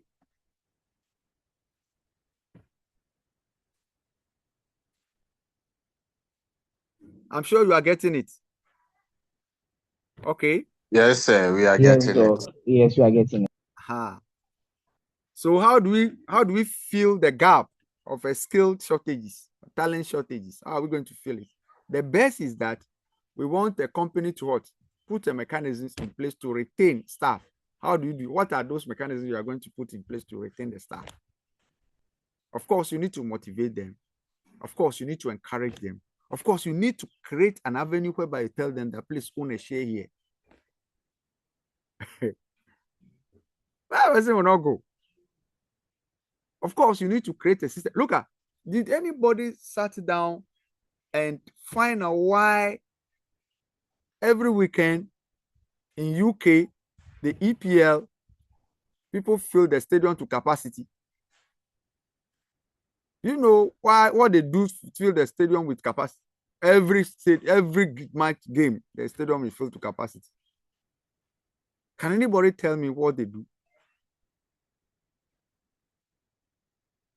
Yes, Doc. I know about one of it. Okay. So in Please share with every us. city, United Kingdom has a lot of cities. In every city, if you are within the working class, they make it mandatory that you get to the stadium. So the tickets are even sold before the season begins. And Wait. They make it mandatory. How? Doc, so I would say for that part, I don't have a lot of idea, but there are some cities they make it once you are within the class or within the working class, you are earning a decent amount. You are pushed to. You use another word again, no push. Mandatory. So push. I'm trying to find. I want to find the best term, but let me land and then you can help me out. No. We want to hear. You make it mandatory. You push people to go. Big bro, is that how they do? People will not go. If you are forcing people to go stadium, would they go? Doc is not force, but they let me say they make it attractive. How? They make it attractive. How do they make it attractive? Doc, football tickets, you can easily buy football tickets online. You don't need to go to the stadium to buy the tickets. Number two, when you buy it online, you get discounts and you have opportunities to visit the stadium during tours. And then three, it's accessible to everyone, whether you are blind, whether you are disabled. I mean, all disabled people can easily fill. And four, transport to all these areas is easy. You could do train, or you could do by bus. And lastly, I would say is how interconnected the football has connected, how connected the football has become for different races or different people within the United Kingdom. So in a way, they've made it attractive through this means. Okay, very nice. Who else? Who also think what do they do? Dog. Yes, bro. Yeah, one that I heard, I've not really researched into it yet, but this was a friend in UK who told me that about 15 years ago, stress levels was very high and people were always working. So the companies had a research and they came up that no, people are being stressed and work is being affected. So one of the things they realized was they need to be entertained. So the football games was one of the ways they used entertaining them. So what the company did was that they buy the tickets for you on a discount level and need to go. Sometimes you need to even bring your tickets showing that you really went to the games. And they even give you incentive for attending. One of the things they did is sometimes they can let you bring a jersey and one of the best players of that team will sign for you. Like I said, I'm yet to confirm that, but that's one of the guys told me that. Clap for yourself. That was exactly what they did. They make sure that, in fact, to the extent that yearly the company itself pay for the tickets advance, including you with your spouse, if you are working. Okay, so they make sure that the whole thing becomes so attractive, quite apart from all that my friend also said, the earlier speaker. Exactly. Those ideas all came. But how do we fill the sports stadium? Is to ensure that if you are working, there's a ticket that the company will pay for it for you and that of your spouse. Even if you have a girlfriend, the tickets, you can just mention their name. They cover them. So every sports activity that is going on, you see all of them going to go and share their laugh. In fact, there are some people who, their family, Either one is supporting another club, another supporting another club. They all go and shout and then came home happy. That is why already the tickets are being booked in advance, paid directly from the company's coffers all along. Okay. Even if those who are not working, they find means to, for instance, sponsor them just to go there, pay the ticket in advance for the whole football calendar that year for them to go. Okay. It promotes tourism and all kinds of things. So we're supposed to, that's why when Ghana, they are saying that first of all, you need to develop the infrastructure very well. Like how earlier speaker talked about, all the necessary things must be in place. Then you can now approach various organizations that people are working there. And then you encourage them. In fact, for instance, like Ghana Education Service. The GES alone decided that I'm buying tickets for all teachers, including with their spouse, to go to maybe particular support whatever club they have. You see, they all go. The same Ghana Nurse Association, all kinds of things. They can do things differently to be able to motivate. It requires leadership to be able to do something differently behind the scene. They contribute. Don't they contribute? Don't they deduct something from their salary? Okay. If you want to manage the stress level, the frustrations that, for instance, like Caroline has talked about, we can find means to do it in such a way Caroline will be happy. Okay. So I think that is that. These are some of the things that as leaders we should be identify a challenge in your country economy and try to prefer a solution to it. And how is it? Posterity will judge you for what you have done. Great. Any question? Yeah. Hello, sir. Yeah. Yeah. I want to ask a question on sustainability. Okay. So, assuming I'm a Ghanaian businessman. Okay. That deals in seafood and then vegetables. Okay. How would I, as a businessman, integrate UN sustainability development goal? How will I do that? Sustainable development goal. Yes, please. The 17 goals. Yes, please. About 17 goals. About Yes, the please. SDGs. Yes, please. Yes, please. Okay. So depending on, okay, you said that you are in the food hut. Seafood business and vegetables. And so there are several 17 goals that one of them could be, well, let's take it, the last 70 goals is partnership.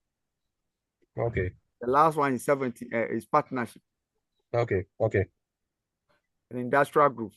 A partnership here means that if you are dealing with that seafood and things, or do you work with your regulatory bodies by taking the license? Yeah. Okay. Yeah. If you are taking the license, it means that you are promoting safety and health. Okay. It's also dealing with another goal. Okay. Number 2, in terms of infrastructure, you have a very good fridge environment that you store all your things. Yeah. Okay. Yeah. So the goals are there. You look at what you do there and link with them and write up with it, and that's all. Okay. Yeah. Well noted. Great. Thank you. Any question else? When are we going for break? Is it 4 o'clock? Class rep. Yeah, Doc, 7 minutes to 4, so approximate 7 minutes for break time. Okay. Example of leadership in action. Okay.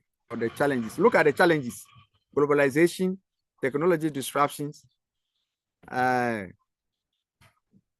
market volatility, sustainability goals, talent shortages. How do you deal with talent shortage in your organization? Who has ever experienced that kind of thing shortage? Don't say that, oh, there are lots of people unemployed, and go and bring anybody to your company taking salary. Has any one of us faced talent shortage in his or her company? And how do you go about it? Hello, There's a sir. hand up. Yes. Judy. Okay. Let Judy finish. Okay, Doc. So again, in my company, we have a very big warehouse, and we have people that pick and pack. So because of the What nature do of, you do specifically in your company? What kind of warehouse it is? What do they deal in? I work with Jumia Ghana.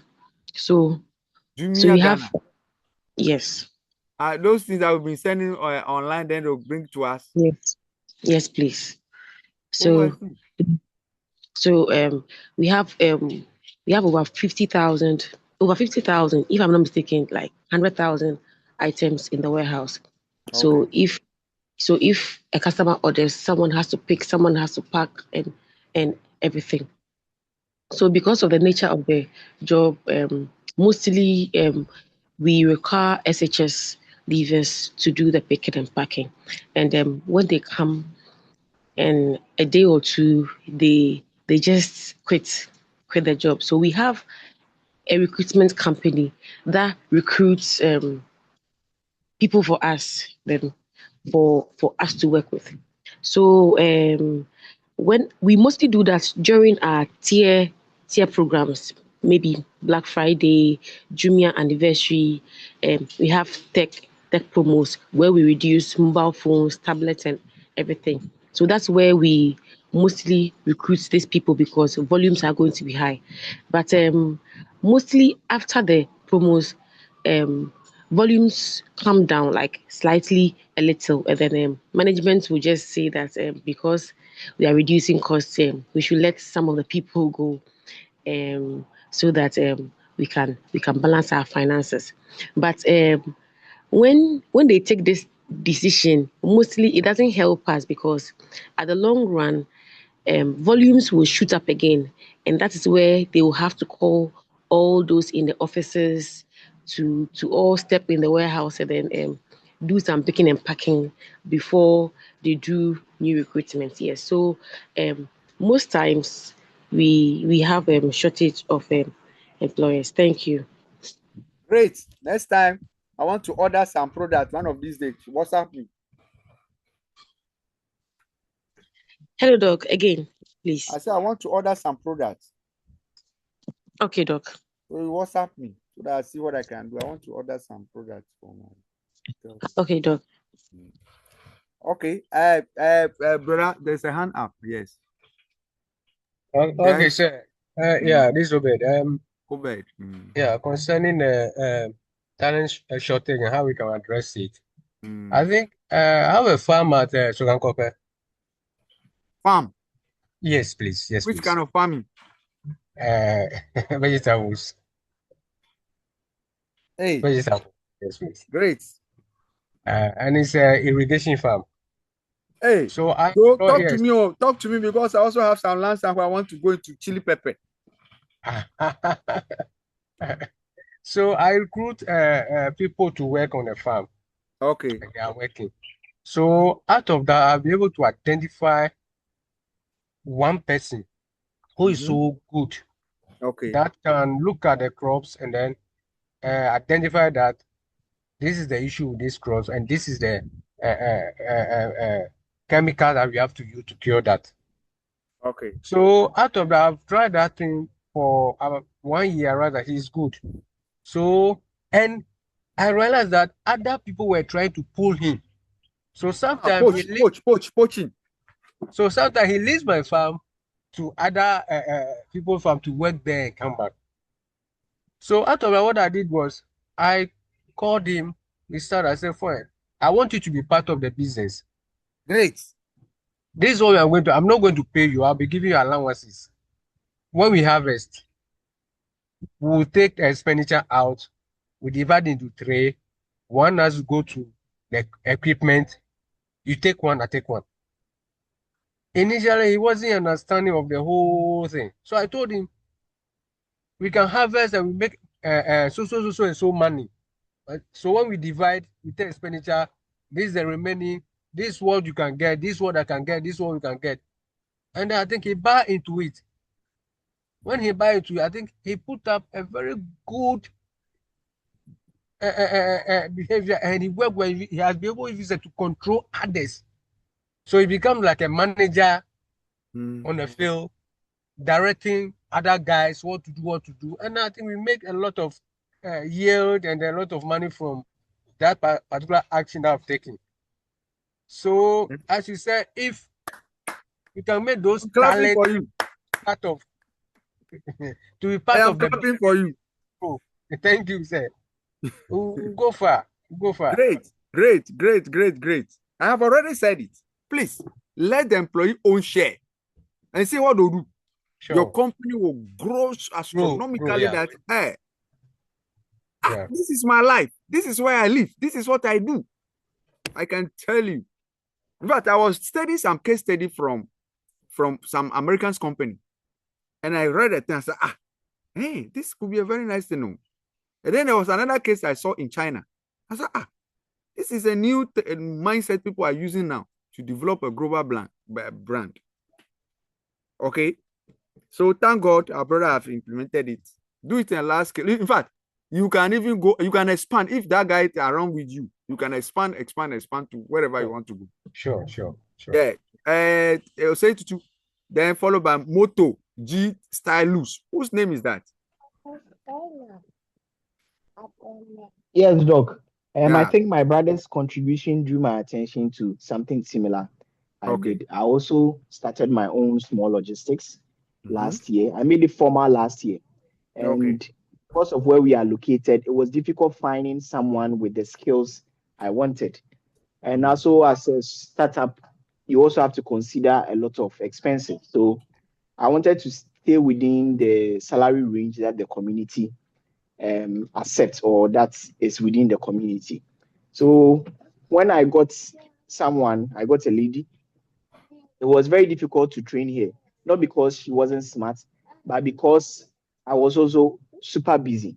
So I devoted 2 weeks and I told her if she's able to learn this in 2 weeks, all the export that we do, whatever commission, so we have partnership with companies like DHL and other logistics firms. So whatever export that we do, I'm going to give her 50% of the commission that we generate. So when I said that, I jokingly said it, but I meant it. And it looks like she bought into it. So the following week, I told her I will not be able to continue with the training. And therefore, we have to do postpone and do virtual because I was traveling. So that week, we had that conversation. And then I don't know what happened. But apparently later, I got to find out that she picked some flyers that I had already printed out, started roaming through the neighborhood and sharing it among companies or small businesses. And that act alone came from the part that where I said, whatever export that we do, she's getting 50% commission from it. And indeed, she's been very devoted, very supportive. So I wanted to just say something to buttress the point that, and look, she's even a nurse. She's a nurse, but I'm now drawing her towards the logistics. You are doing something, Caroline. And she's been very, very, industrious. And it looks like every now and then she's learning on the job because it's very complex for us and where we find ourselves. So that is what I can also say. I can tell you are going to build a big empire if you start down implementing those strategies. Yes, Moto G Stylus. Hey, what kind of name is that? It's me, Eric. Okay, Eric. Yes, sir. I was also running a transport business with my brother. Okay. So there were these drivers were running taxi business, and these taxi drivers, you employ them and you ask them to make daily sales. One, they don't do good care of their car, and then also when they are using your car, maybe somebody offered them different car, or I don't know, then they will just stop. So like they keep stopping, and sometimes it's a hole, or sometimes you meet a very good driver, and before you realize, oh, me mama say oh yare, then the person will not come back again. So we sat down and realized that the best way to get these drivers on board is to do work and pay. So you buy the car, you go on agreement with them, you give it to them. Let's say maybe I bought it 10,000, my percentage in 2 years, maybe I put my percentage on it. And then when you are able to pay, the car becomes yours. And that is where we were able to sustain those drivers. So that is the best way if you want to do especially taxi business. You give work and pay, and they will take very good care of the car, and at the end of the day you will have your money and your small profit. That's so Great. sometimes it Great. depends on the motivation and the way the people will know that yes, you also care for them, because everybody is looking for great salary benefits. And where I work now, I can see that the experts, especially those who have those technical know-how, like the electricians and the engineers, sometimes they are easily poached, and before you say jag, they've left. So I think all boils down to very good salary and motivation and recognition, and at the end of the day you'll be able to sustain those Great. talent people. Great. Yeah. Let's take the last one, last two. That is from what's the name? James Yao, and then yes, James. Hello, sir. Good evening. Good evening. I've enjoyed discussion so far, and especially with the fact that you advise that talents must be involved in even the sharing of profit. And my case is same. With the level I am giving commission. Okay. Whatever profit. Okay, let's say I have a share in whatever profit that the company earns. I'm giving one every year. I have to travel out of to the Europes for a leave. I have so many things that but this is the issue.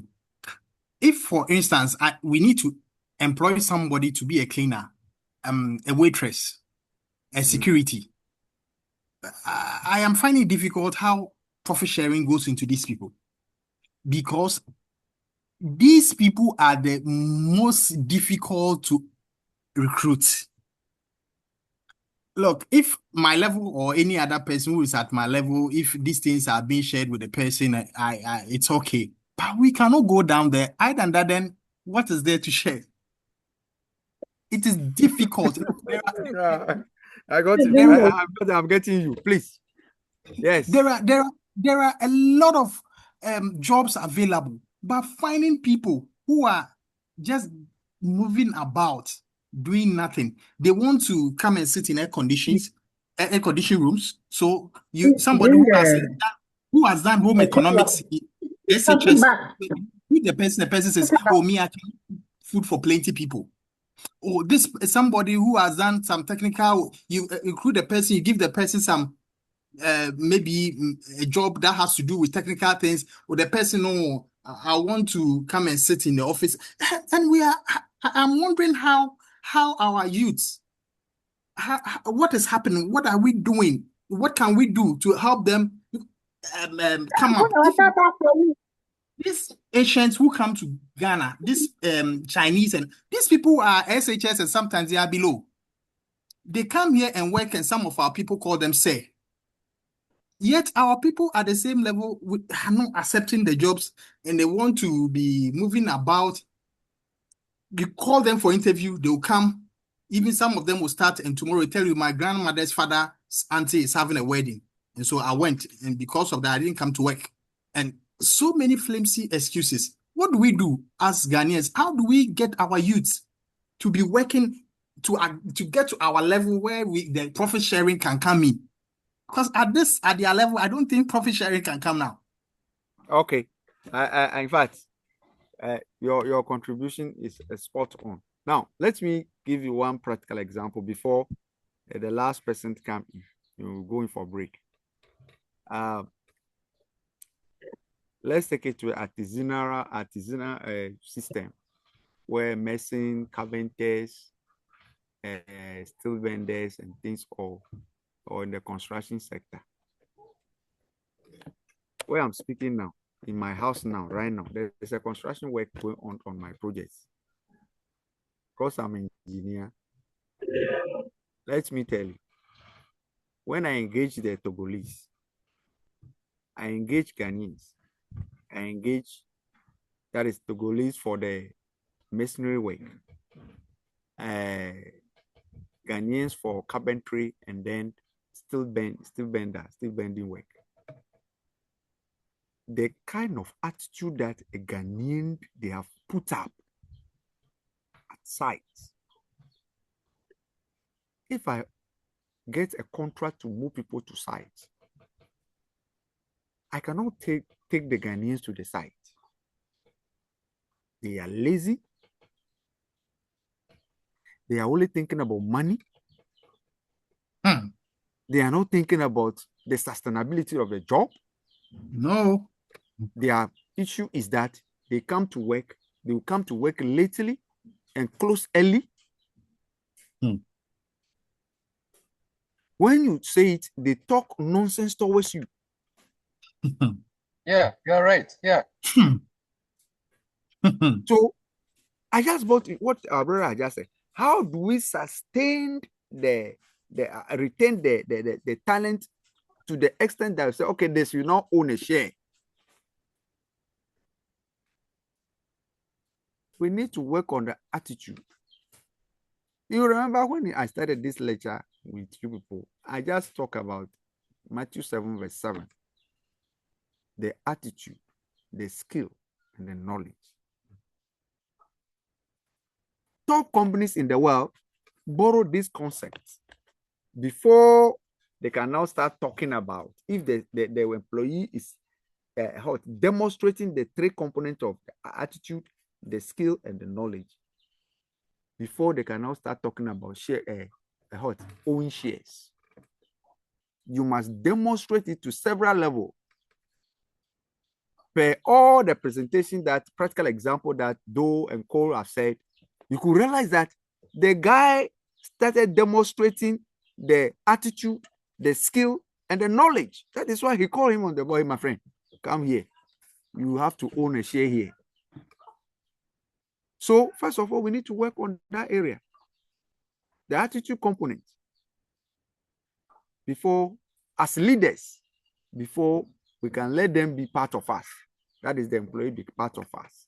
And it is your duty as managers. On that note, let's take the last one from Osetutu, then we call it for this time, come back later.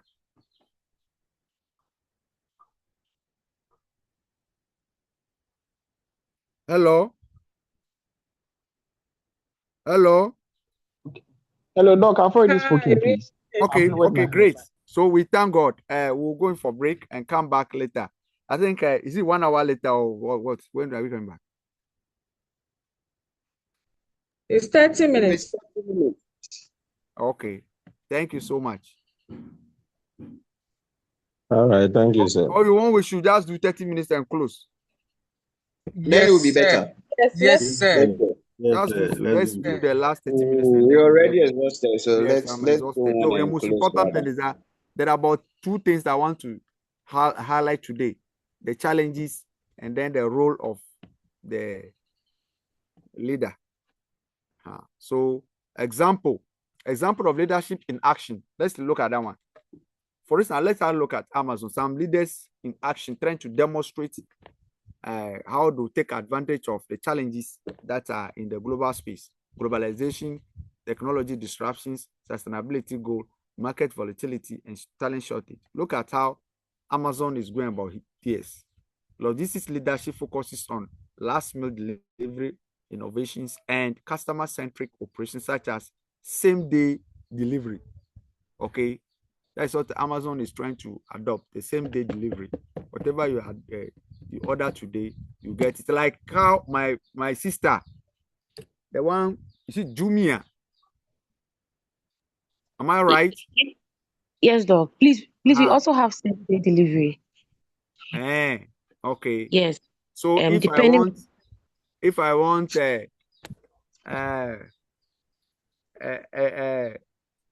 what's the name?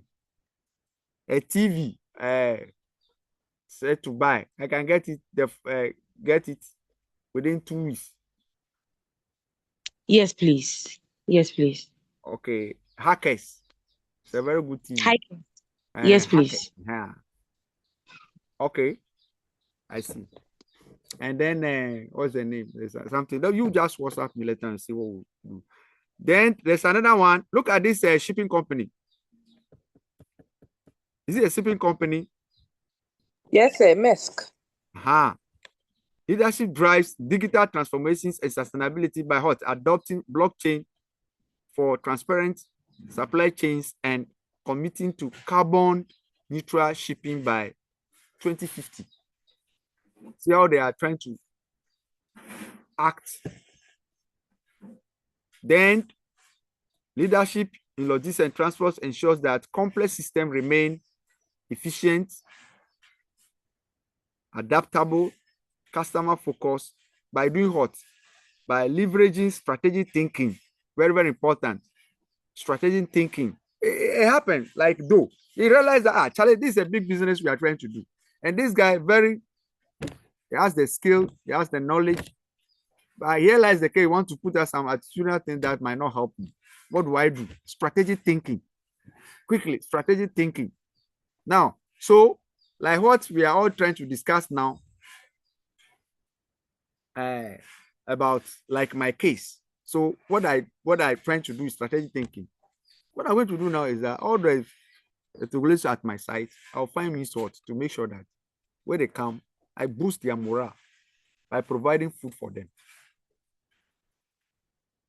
Aside, they are ready to sleep aside and do the work. What do I do? Go and look for comp powder, look for rice, look for things that they will cook. You are coming from Stanford, you can buy it in bulk. Oh, if people take this side, this one. Hey, strategic thinking to boost their morale. Then they are there to work for you 24 hours. When you travel, you are coming back. When they are working, other people close. Charlie, take these things over. So you have to think. Innovations, people management, leadership drive operation that meets current demand whilst preparing for the future challenges. People management. In fact, most of us as leaders are not ready to manage the people. We are bossy. Do you know who I am? Do you know me? This type of language. Do you know who I am? Do you know me? Who are you? You must cut down to the level of the people. See them that they define your existence. Try to coerce them. Sorry to cut you. Normally, we don't speak this kind of language to our countrymen. We normally speak it to our countrymen, and we try to give respect to the foreigners. Yeah, you are right. You are right. That is not because, first of all, our countrymen think they want to. For instance, if you are a young man, you are growing up, started doing some one or two things, they want to be like you. They quickly want to also get the money like you. But they never knew where you passed through to make the money. Don't you think that area is also there? Yes, sir, you are right there too. You are right there too. People, the moment, for instance, people started saying, "Oh, you were one of us here recently. We are coming to do this." Please, even in a formal working environment, the moment you engage a Ghanaian, you want to be richer than the CEO within a fortnight. Am I lying? Yeah, you are not lying, but why that? It is as a result of attitude. Well, look at this one.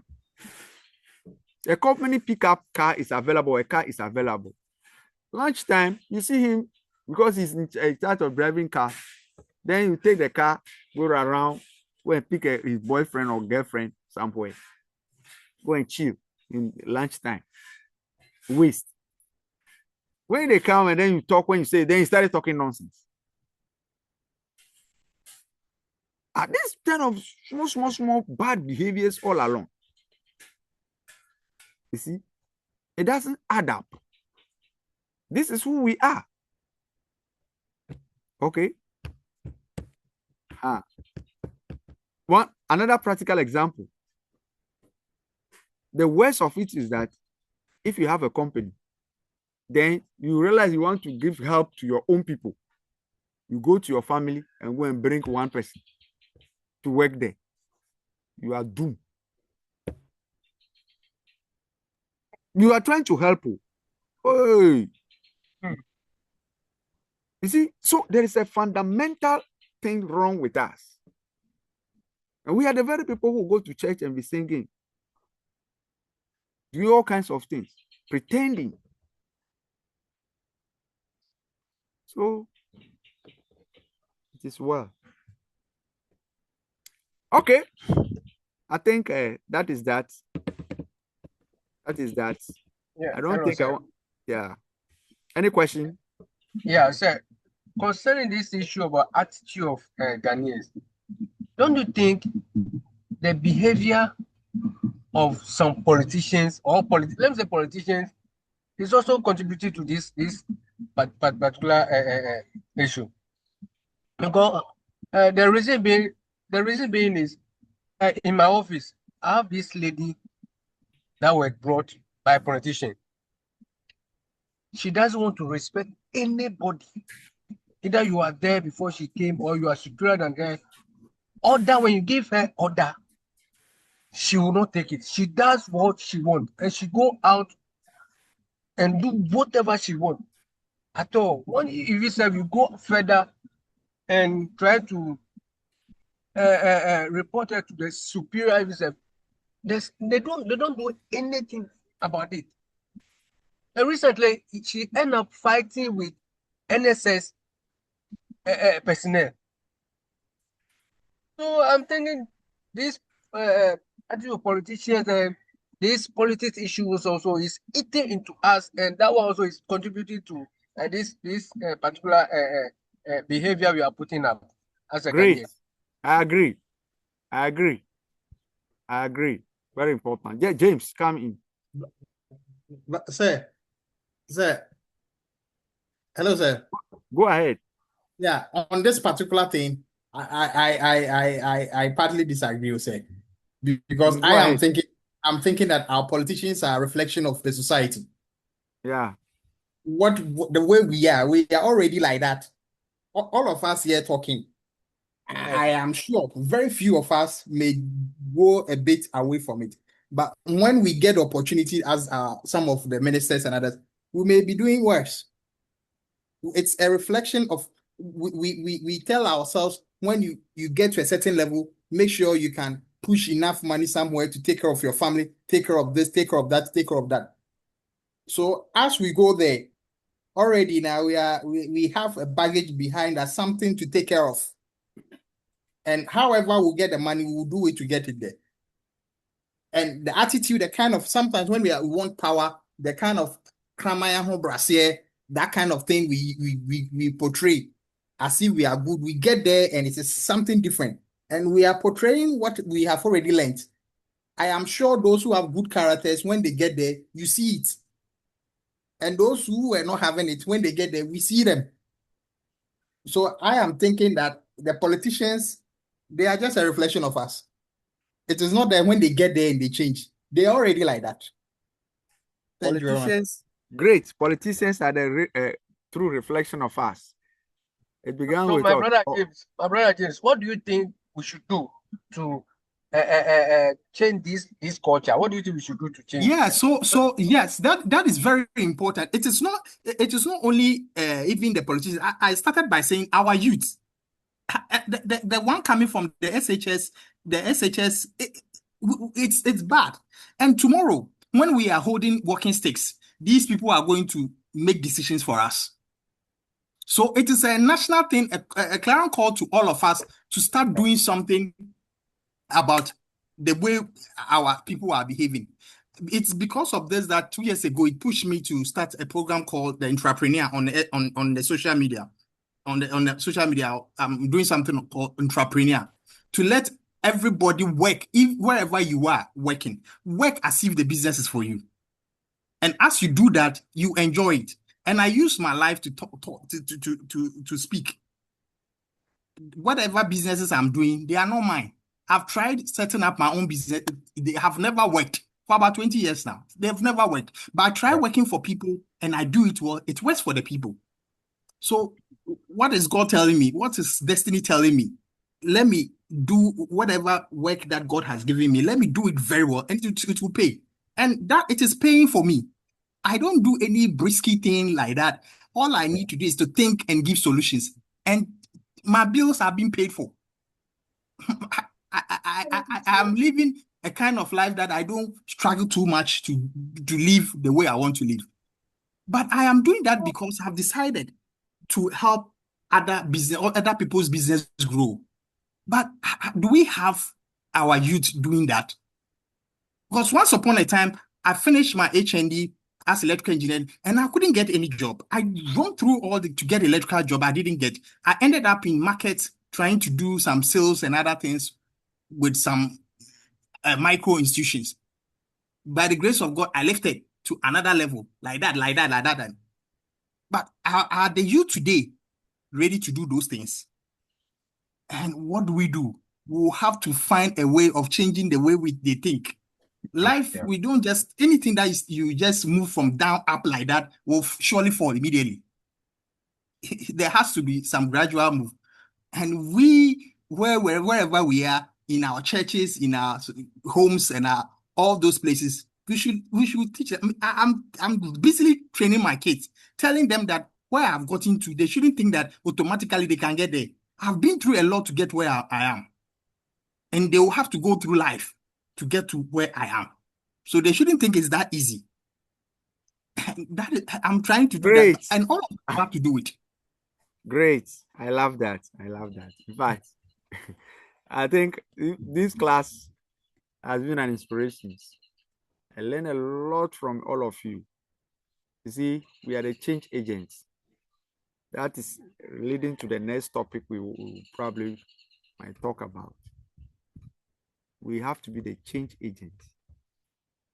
But before we become a change agent, we must do what we call individual retrospective analysis.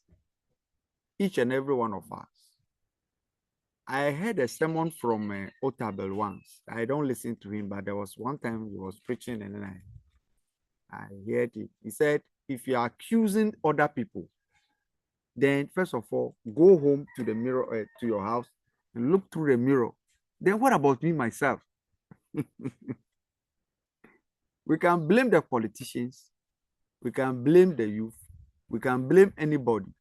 The best or the first point of contact should be our own self. Individually, as leaders here, we are discussing about how to move business. A business that can move, that will be a changing things, start with the leadership. A country that can make any headway, start with a leadership. So that leader must do what we call retrospective thinking, assessment about him or herself. In your own home, a husband and wife, if one partner is accusing the other, the one who is accusing must go to the mirror and ask, what is wrong with me too? Me, myself, who is accusing the person. What's wrong with me? What am I doing wrong? Take serious analysis about yourself. If you're able to find out, me too have not been doing this side well, then you can see that you are finding a permanent solution to the problem. Mind you, in human society, some people are born not to change. People are distracted. People are there, never ready hot to embrace change. So as leaders, if you identify that this person, this is who he is, you look for a place for him. A practical example like what our earlier speaker said. This person appointed by a politician coming to a system and thinking that is the end of it all. I wish I'm in that company. I can create a problem for that person. Always a role being given to her. We'll make sure that if she doesn't achieve it, it's a whole. We are all seeing. Everybody seeing the whole. Everybody seeing the whole. And the place will be too hot for her to stay. And she'll run away. You don't do what she's supposed to do. Everybody would try to do his or her own. If her own is there, it creates a hole. Then you expose her. Okay? Yeah. So, first of all, let's do a critical thinking about ourselves, a critical assessment about ourselves.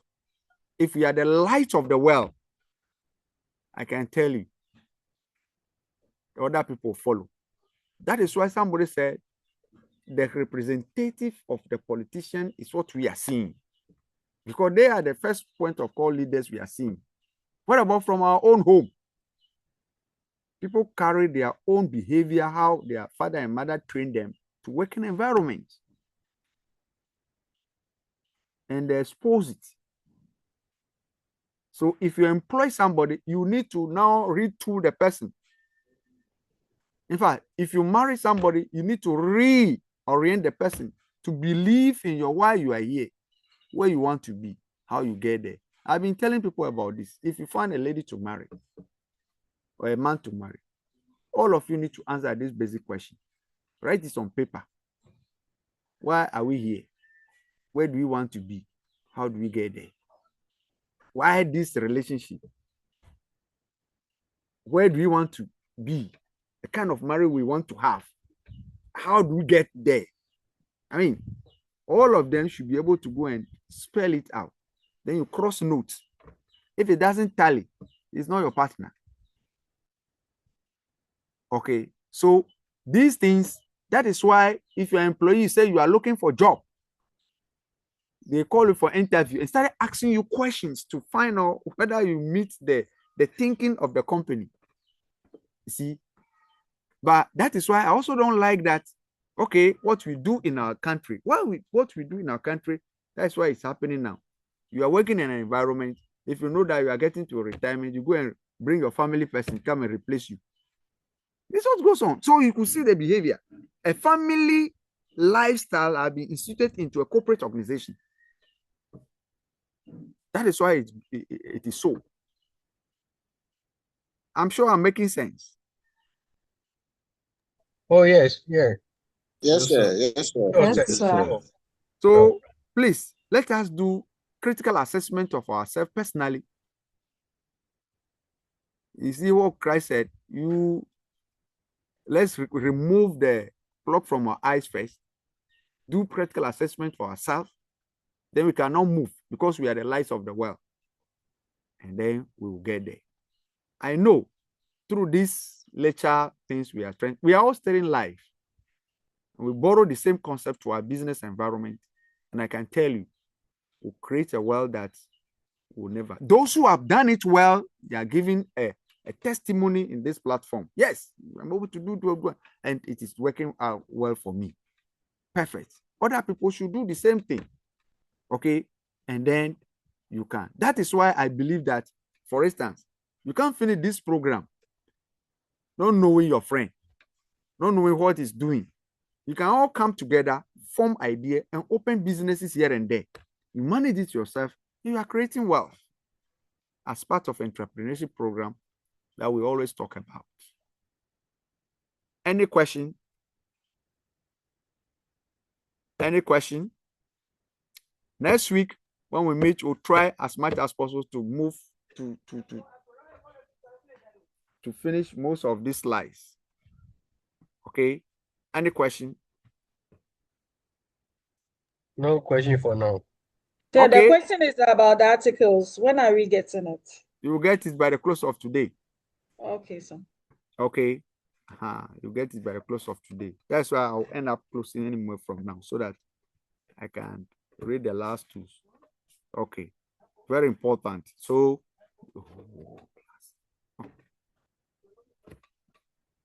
okay. So, leadership in change management is very important. Logistics, supply chain, and transport industry is highly dynamic with a constant technological advancement, regulatory shifts involving customer expectation. It therefore means that as leaders, we must effectively manage change to ensure adaptability, sustainability, and competitiveness in the environment in which we find ourselves. How do we do it? First of all, you must set a vision. Vision setting. Leaders must articulate a clear vision for change, outline its purpose, benefits, and alignment with organizational goals. For example, introducing autonomous delivery system to improve operational efficiency. You should be able to do that. Clear vision. Where do we want to be? Then you get there. The next one is stakeholders engagement. Leaders build trust and collaboration among internal and external stakeholders, including employees, suppliers, and customers. How do we do it? Engaging the employees and vendors when transitioning to a new logistics software platform. Very important. The role of leaders in change management. Take notice of it. Another one, effective communication. Ensure transparent and consistent messaging about the reason for change, expected outcomes, and progress updates. It must be clearly communicated to everybody. Hosting town hall or sending regular updates during supply chain structuring is very, very important. The fourth one is what? Empowering the team members. Leaders provide training, resources, support to help employees adapt to new processes or technologies. Training warehouse staff to operate robotics or AI-powered inventory system is very, very important. Fifth, cultural transformation. Promote a culture of innovation, flexibility, and continuous process improvement. Practice what we call Kaizen principle. Okay? To ease the adoption of the change. You can do this by encouraging the employees to suggest process improvement during change initiatives.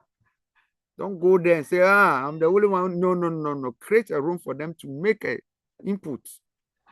Number 6, monitoring and feedback. Leaders track the progress of change initiative using a key performance indicators, incorporate a feedback for adjustment. You can use it by using delivery performance metrics to assess effectiveness of route optimization software. Very important. So, this is also another area you must be well about. Okay, the role of leaders in change management, vision setting, stakeholders, and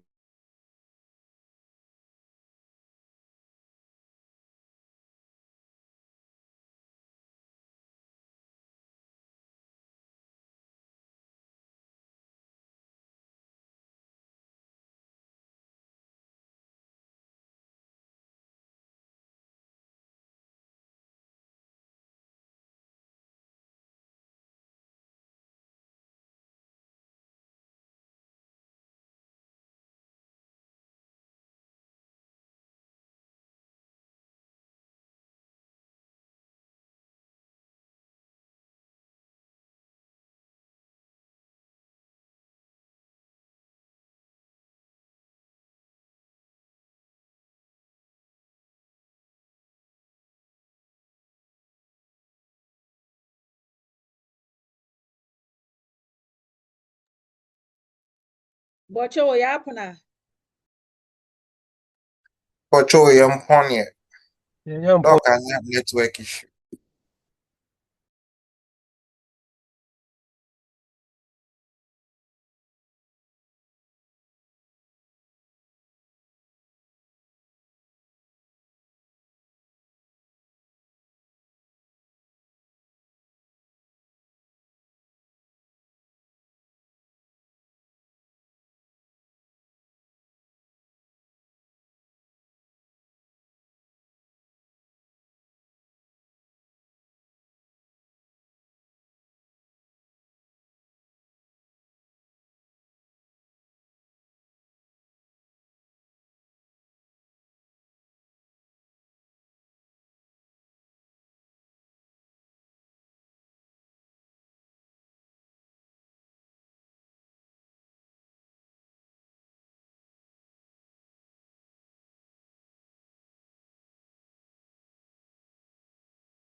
Yeah, hello class. Please, Doc is trying to reconnect again, so kindly be patient. Thank you.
Hello.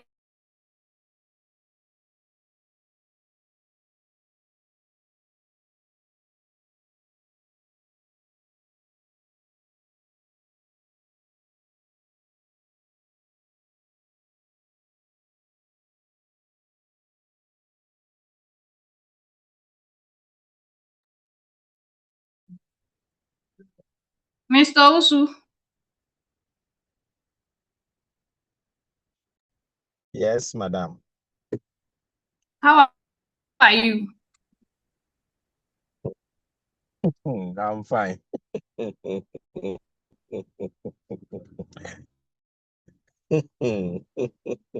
Abba, how are you too?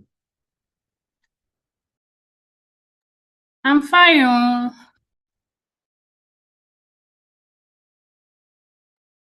Welcome to a table of men. Thank you. Thank you.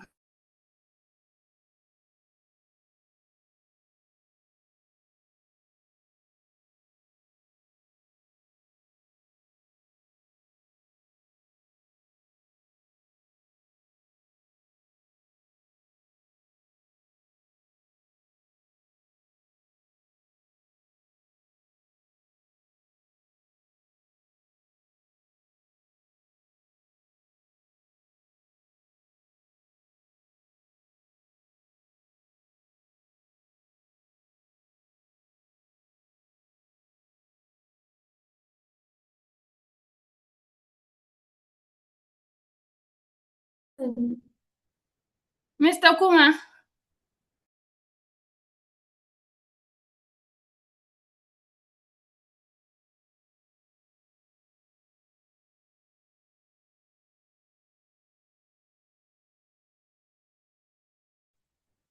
Yeah, hello, Mr. Kuma, I'm here. Oh.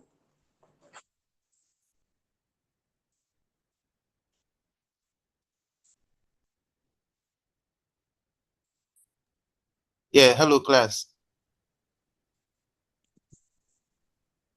Please, can you hear me? Yes, we can Yes, we hear can you. hear you.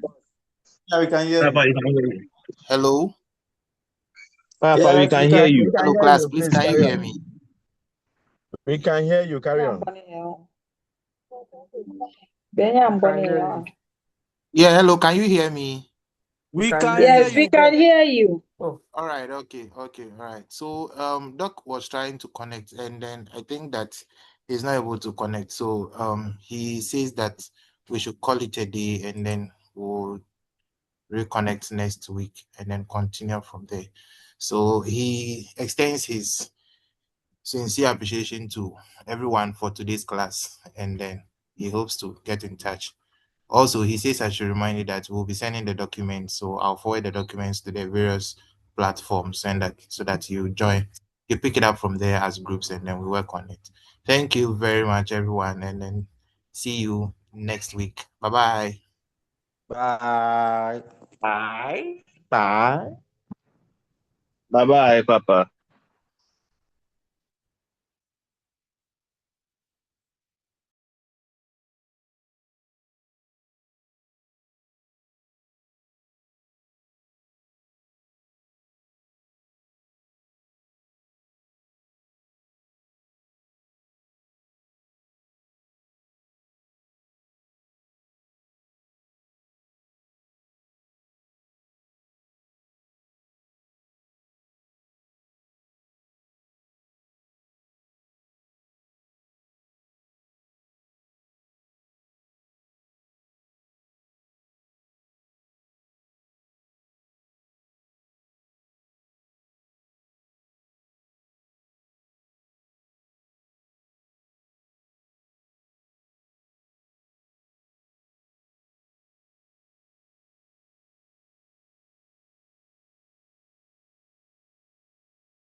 Yeah, hello. Are we sure dog is going to come back?